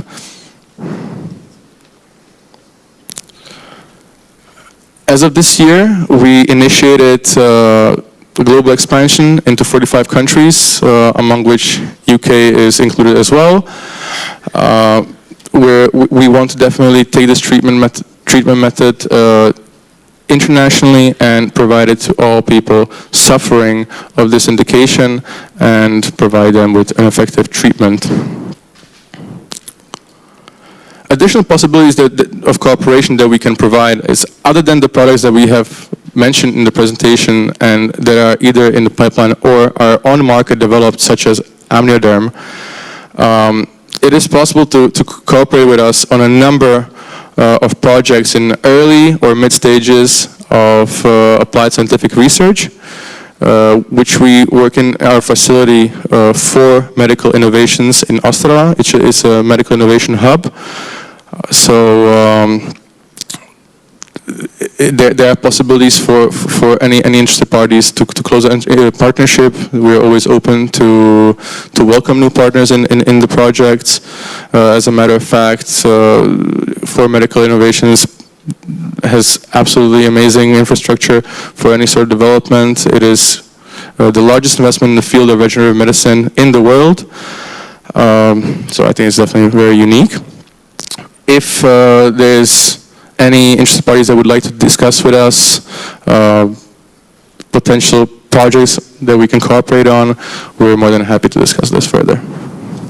Thank you very much for your attention. Thank you very much for your time, and let me have one question for you from our audience. Any examples or requests for Czech-UK collaboration? You briefly talked about it, but like maybe something more concrete. When it comes, if the question is posed regarding collaboration regarding amnioderm, then definitely I can say yes, because we are planning expansion into international markets, and they include UK as well. As I mentioned during the presentation, there is quite a high number of people that are affected by chronic wounds, so we are seeking, for example, on the UK market, distribution partners in this matter. When it comes to other projects, of course, there are many other options that we can discuss. I would say it's better privately. Thank you. Stefan Savic, děkujeme za vaši účast a přítomnost, díky za prezentaci. Stefan Savic, thank you for your participation and for closing the chapter of virtual reality. And we'll be having the last part. Samuel Turner unfortunately will not be able to attend because he's traveling. This doesn't matter because we have one more speaker, Jakub Kudláček, CEO of Code 8, a Czech company. He's heading towards us. This is a young Czech company focusing on digital transformation of businesses and all related projects. They've succeeded in many projects, so we're eager to learn more. Thank you for inviting me. First off, I'm really happy that I can introduce our company. I am Jakub Kudláček. I'm the founder of Code 8, and we really do focus on digital transformation. We want to move our businesses one level further towards digital transformation. We primarily look at mathematical operations and data, but it's much more complex because we want to focus on optimization. We like increasing the speed of work, efficiency, reducing costs. These are our objectives. We primarily work with mobile applications. Of course, we can do websites or backend systems, but we enjoy working with mobile applications the most. And we are innovators. We are creators of change. Every day we learn new things, we create new things in order to move together forward. I have just 15 minutes, so I'll try to respect the time limit this time. And I'll start by showing you some of our projects, because we've completed a number of them, and I'll show you some specific examples. We'll look at real estate, healthcare. We'll look at just at a glance at some of the projects, and then we will look in more detail at our supply chain projects. The first one, the first user case study, is about our real estate digital agent product. You might be familiar with the following scenario. You meet a real estate agent, you're wishing to buy a property, and the project is incredibly lengthy. He or she has to verify your history in relevant registers. They cross-check your financing options. They offer you a number of financing products. And the whole process is really complicated. Sometimes you're just sitting in their office and they're typing something on their PC. And that's why we wanted to change that. We wanted to bring customers and real estate agents on the same level. That's why we use a tablet for that. During your meeting, there is one tablet that you use. All information is registered in the real time in front of your eyes. You can see everything that the real estate agent is doing. The real estate is commenting on what he's or she is doing, and it reduces the time spent on the meeting. It increases the overall efficiency and also the mutual trust. That's one example. The second example I'll share with you is in the US for a mental health clinic. Mental health is a topic of a great interest. We are all under the burden of social media. We're quite overwhelmed and our mental health suffers. We were addressed by this mental health clinic which asked us to bridge the gap between patients and healthcare professionals. Normally, customarily, when you visit a clinic, you visit it for the first time, you're diagnosed with a certain indication, and then 2 months can go by without seeing the doctor. And we want to bridge that gap. We want to guide, we want to accompany the patient in this meantime. The project is still in the pipeline, it's being created, but the idea is to accompany the patient after the initial diagnosis with a number of questionnaires.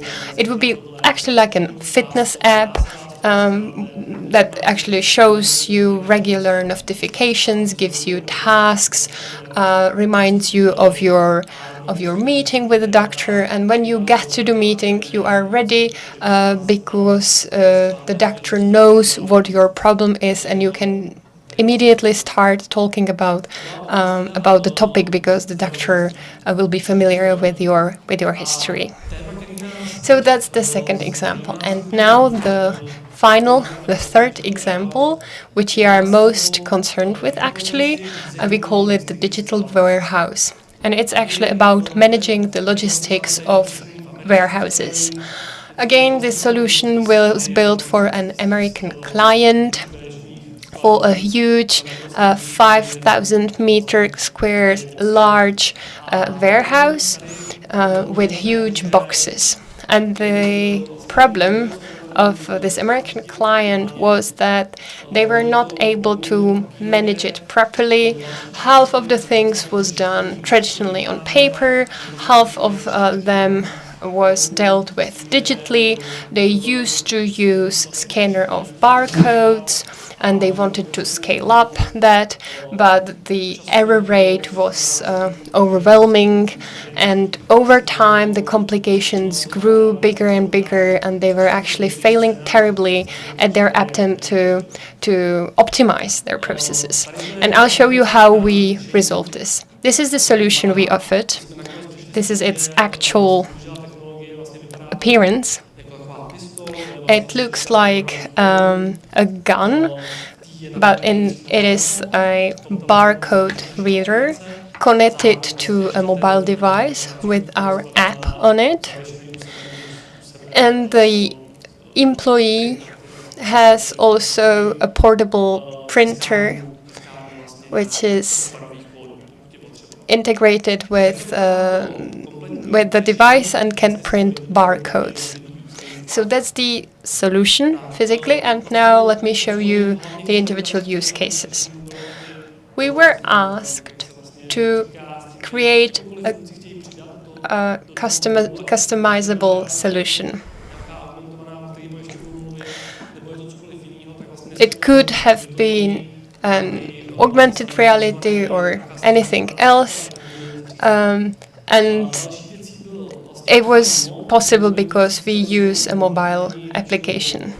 Then they wanted the solution to be offline. There is no reception in the given warehouse. So our task was to synchronize everything. Eventually, we decided that the employee in the morning will choose and upload the tasks for the day when on reception, and then follow them. Because currently there is really no possibility to install Wi-Fi connection, Wi-Fi internet on the site. The client also wanted to allow for filtering, especially for some of the managers. When a difficulty appeared, they were unable to look fast for the origin of the problem. They had to hand it over to a specialized administrator, and it took terribly long, which is not the case now. In the past also, what used to happen was that after the shift, the employee didn't finish their task. Then they returned to work or another shift returned to work, and somebody had to take over the job, but didn't. So the task remained undone for several days, and this created backlogs. So that's again changed because every task is connected to the hardware device, to the reader, the scanner, and it appears immediately on the screen to everybody, no matter what shift is currently in charge. This company uses barcodes, and there are always 3 barcodes on boxes. Sometimes they are destroyed, sometimes they're worn, they're unreadable, and that creates a huge problem. But now we corrected it because we have 3 different barcodes. The device scans all of them and is able to reconstruct the correct version. That was a problem which in the past used to be solved for several hours. Now it takes just a couple of seconds. Another use case was validation, because in such a warehouse there are many control systems in place. Some boxes can be exported right away, some mustn't. So there was sometimes really a huge mess, which is again not the case because the application oversees everything automatically. And if there happens to be a misunderstanding, there is this eighth use case which we created of authority, where there is always an authorized manager capable of dealing with the situation. In the past, the situation was much more chaotic. There was no designated authority. The ninth use case is about error debugging. The solution was created for an American client, as I told you. And if there is a problem, if there is an error, ideally the error should be dealt with within minutes, within an hour, because otherwise it costs money. So we created a really strong and resilient error debugging scheme, sending us immediate notifications about any kind of errors. So that was for the third solution, and in this part I would like to interact with you here present. We have a certain vision that I'd like to introduce, and after listening to this you can come and reach out to me and discuss with me.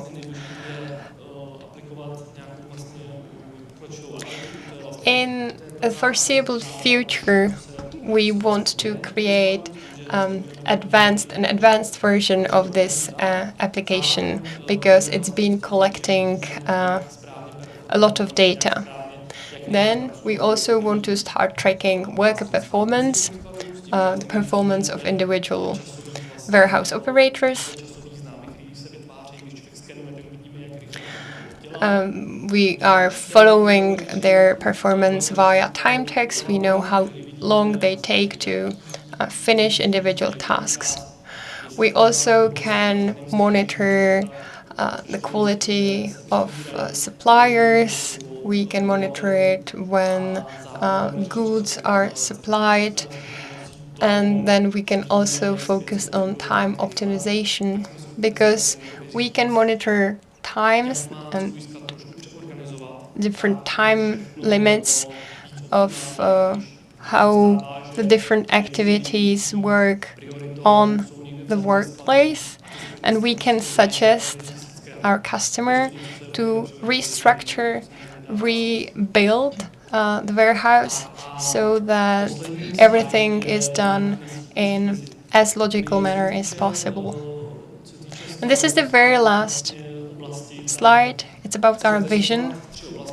In this area, we want to focus and test augmented reality, IETO, and blockchain tracking. We already started. We've installed a very simple solution for boxes measurement, and thanks to that, we can measure what's inside the boxes. In the past, that was done manually by workers, and they had to sometimes go high in the shelves, so it was dangerous, which is again not the case. They use just a simple AR hardware to do it. So we will pursue that. As for blockchain, we're testing tracing activities, which is a relevant topic for the whole supply chain sector. We would like to do that. We'd like to trace goods and products. And as for the IoT, again, we would like to apply sensors, smart boxes, smart shelves to improve the experience. So if you'd like to participate, or if you'd like to know more, we're definitely open. I just want to thank once again for the opportunity to be here. Enjoy the rest of the day. Thank you. And just stay for a bit. I have two questions. Customers, implementators. Tak asi můžu zase v češtině, že jo, odpovídat, protože ono z toho asi furt překládá. Jo, no jasně. My především v současné době hledáme Currently, we're looking for partners who are either involved directly in warehouse management and would be wishing to expand.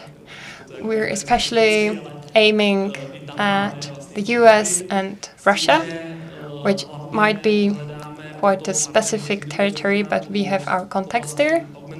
Then we're looking for partners in the AR, the IoT, or blockchain. We do understand the processes. We have some basic understanding of these technologies, of all of them, but we want to step it up. So we're looking for this kind of partners. And the second question is about whether you have already chosen your blockchain platform. And the answer is that they're currently playing with Hyperledger, thinking about using Hyperledger. If you happen to know any better solution, just let us know. We are open to that. Any suggestions? Thank you, Jakub. Thank you for your time.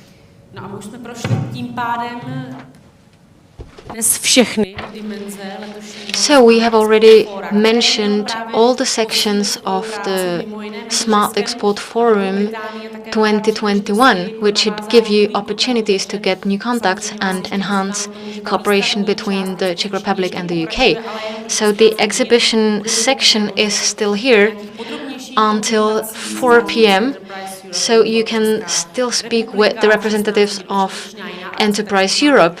But at 4 o'clock, there is a new event that starts here. So I hope that you will be able to use that. I hope that you learned some new things today and that you have gotten some new visions and that you will be able to expand your business. So have a great day and thank you very much for your attention.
Tractable is an AI company that develops algorithms to help the world recover faster from accidents and disasters.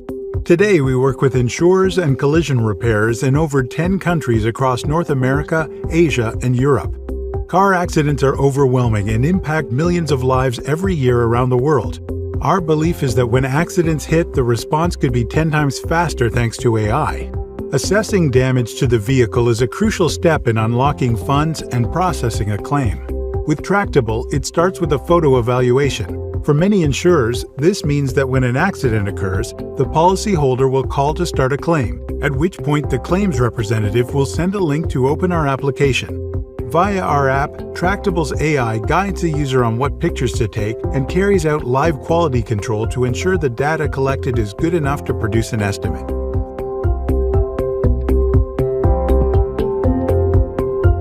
Once the photos are uploaded, the AI quickly scans all the images and identifies the parts it can see. Next, it evaluates the photos for damage severity and determines which panels require replacement or a repair. The AI estimates the amount of labor hours needed, including the removal and installation of parts and any necessary blending or paintwork.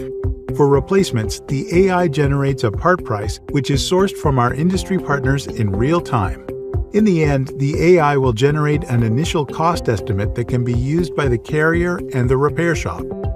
Now you can see in just a few seconds that the AI can understand a claim just like a human expert. It can do this because we've trained it on millions of cases and fine-tuned it within our own auto appraisal and machine learning teams. Accordingly, it is capable of evaluating damage to dozens of parts on any year, make, model from around the world. This AI has been deployed in the United States, Canada, and across Europe and Asia. Insurers are using it to help realize their end-to-end digital strategies. Adopting it can expedite the appraisal process and allow for improved first notice of loss triaging and earlier parts ordering and repair scheduling, which can cut cycle times from weeks to days. Ultimately, this is about enabling a more seamless claims experience to help drivers recover more quickly from accidents and disasters.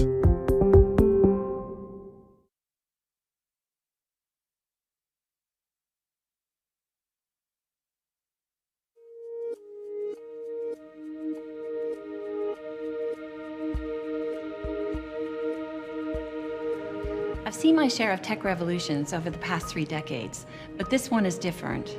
We're on the cusp of something that has the potential to have a real impact on people's lives. At Benevolent AI, we work to discover new, effective treatments and get them to patients faster, all by using artificial intelligence. Today, hundreds of millions of people suffer from diseases that have no treatment. It takes longer to get a drug to market than ever before. It's actually getting slower, and many new drugs fail in clinical trials. Healthcare costs are increasing exponentially, and their societal impact is huge. Millions of patients are being left behind.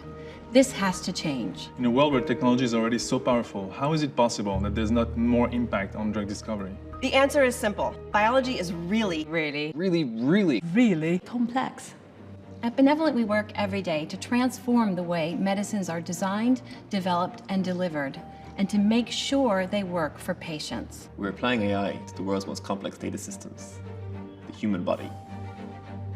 Scientists can't possibly process, contextualize, and make sense of the vast amount of research and biomedical data out there. AI is an essential tool. We have created a knowledge graph that takes billions of data points harvested from the scientific literature. And then we use AI to generate new knowledge and make it available to scientists and researchers. Yeah, it's very important. Technology can empower scientists to develop medicines faster and more cost efficiently. Our AI uncovers relationships between diseases and symptoms, drugs and their effects, and different underlying causes of disease among patient groups, and much more. I'm working on ALS, amyotrophic lateral sclerosis, which is better known as motor neuron disease. ALS is so challenging that we absolutely must apply AI across target identification, lead optimization, and patient stratifications if we want to see better results faster.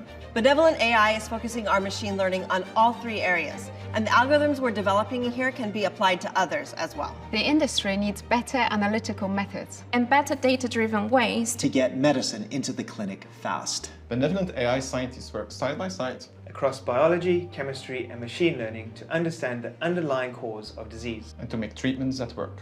We combine the latest advancements in artificial intelligence and machine learning to discover and design drugs faster and better than ever before. We are the only AI company with an end-to-end clinical pipeline. We can test ideas, compounds, and medicines in our own labs. And with our partners at universities and research institutes around the world. The data we get back actually makes our AI and drug discovery platform more powerful with each experiment. AI can help us develop medicines For millions of patients for which no effective treatment is available today. We want benevolent AI to have the biggest impact on healthcare. We're here to make a difference.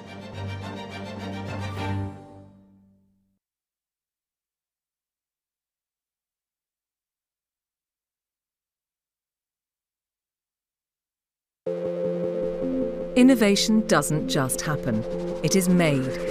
The UK is a world leader at research and development, but we need to do more to make sure great ideas lead to successful products and services produced in this country. That's why Innovate UK created the Catapults, a nationwide network of technology and innovation centres designed to foster innovation and drive economic growth. They connect the research community, government and industry in areas of strength to create the high-growth sectors and markets of tomorrow. Since inception, the Catapult network has delivered all sorts of projects to boost the nation's economy, such as driving cost-effective production of advanced aerospace components, supporting green economic recovery by delivering the next generation of clean energy technologies and systems, enabling medicines and advanced therapies, and getting the UK ready for 5G and the new immersive sector. Catapults generate results because they are experts, trusted, independent and neutral. Their staff are the best in their field, with broad cross-industry expertise and deep understanding of the sectors they work in. That means they get things done. Catapults work at the cutting edge and de-risk innovations. They road test new ideas and help create markets for them. They offer world-class facilities and give businesses of all sizes the confidence to invest. The UK has some big challenges ahead. The Catapults will help us meet them and more. They will also ensure everyone benefits from the huge technology shifts now underway. The future isn't a destination, it's a work in progress. That's why the Catapults are innovating now and building a better future for the UK.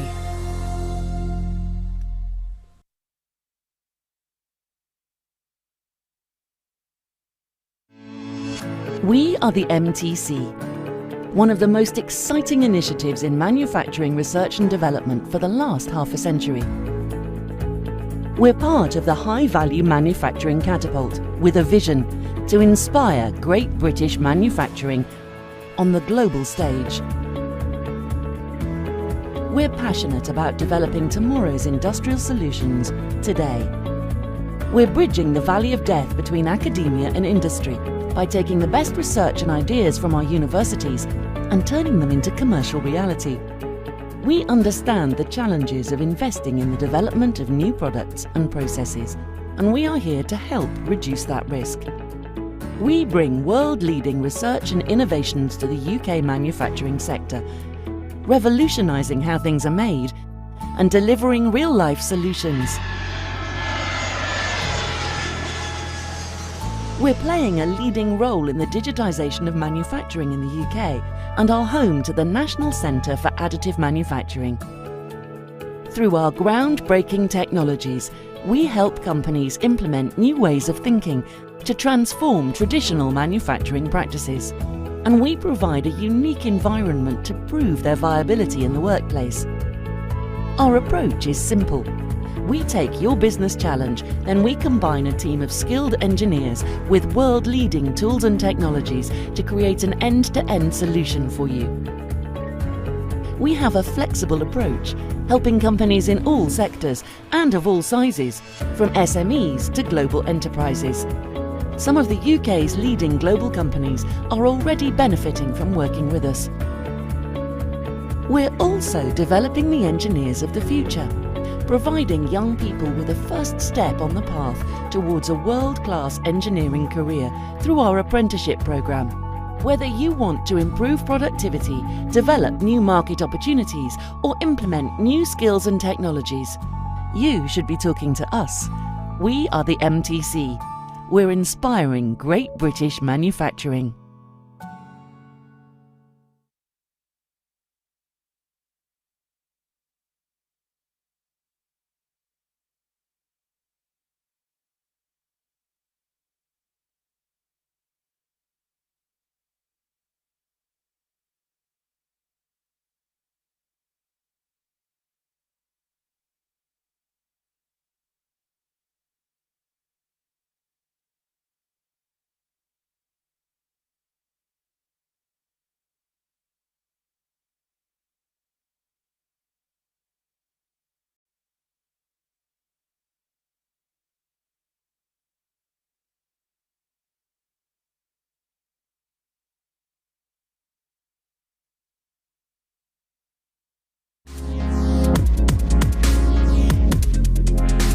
Our motivation at Digital Catapult is to encourage companies to increase their level of investment in R&D by working with early stage businesses and by working with new and leading edge technology. We build facilities first to be able to invest in innovation where industry is not willing to. And that's something that I would say no other organization is doing.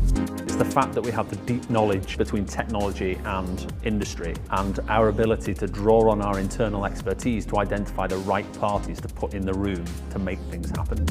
What I hope we're able to do is really encourage people, give people a vision of why that investment is worth making, where to start to make those first investments, and how to manage that process of change.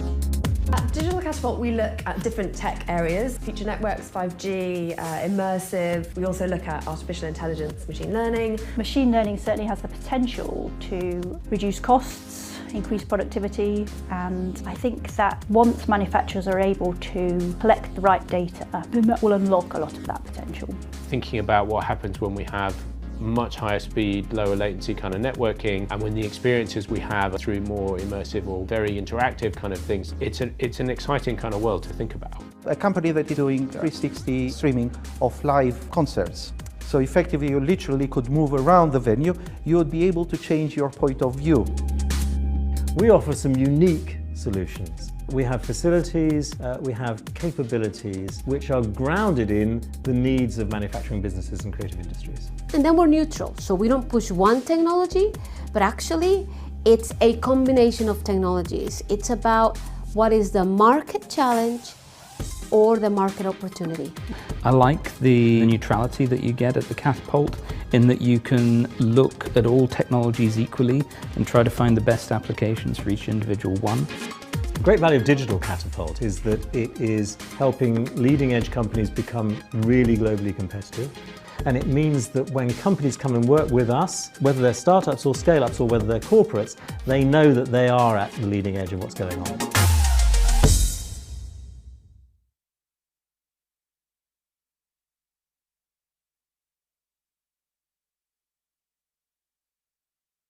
The United Kingdom, a nation of innovation with a rich heritage of technology research and development.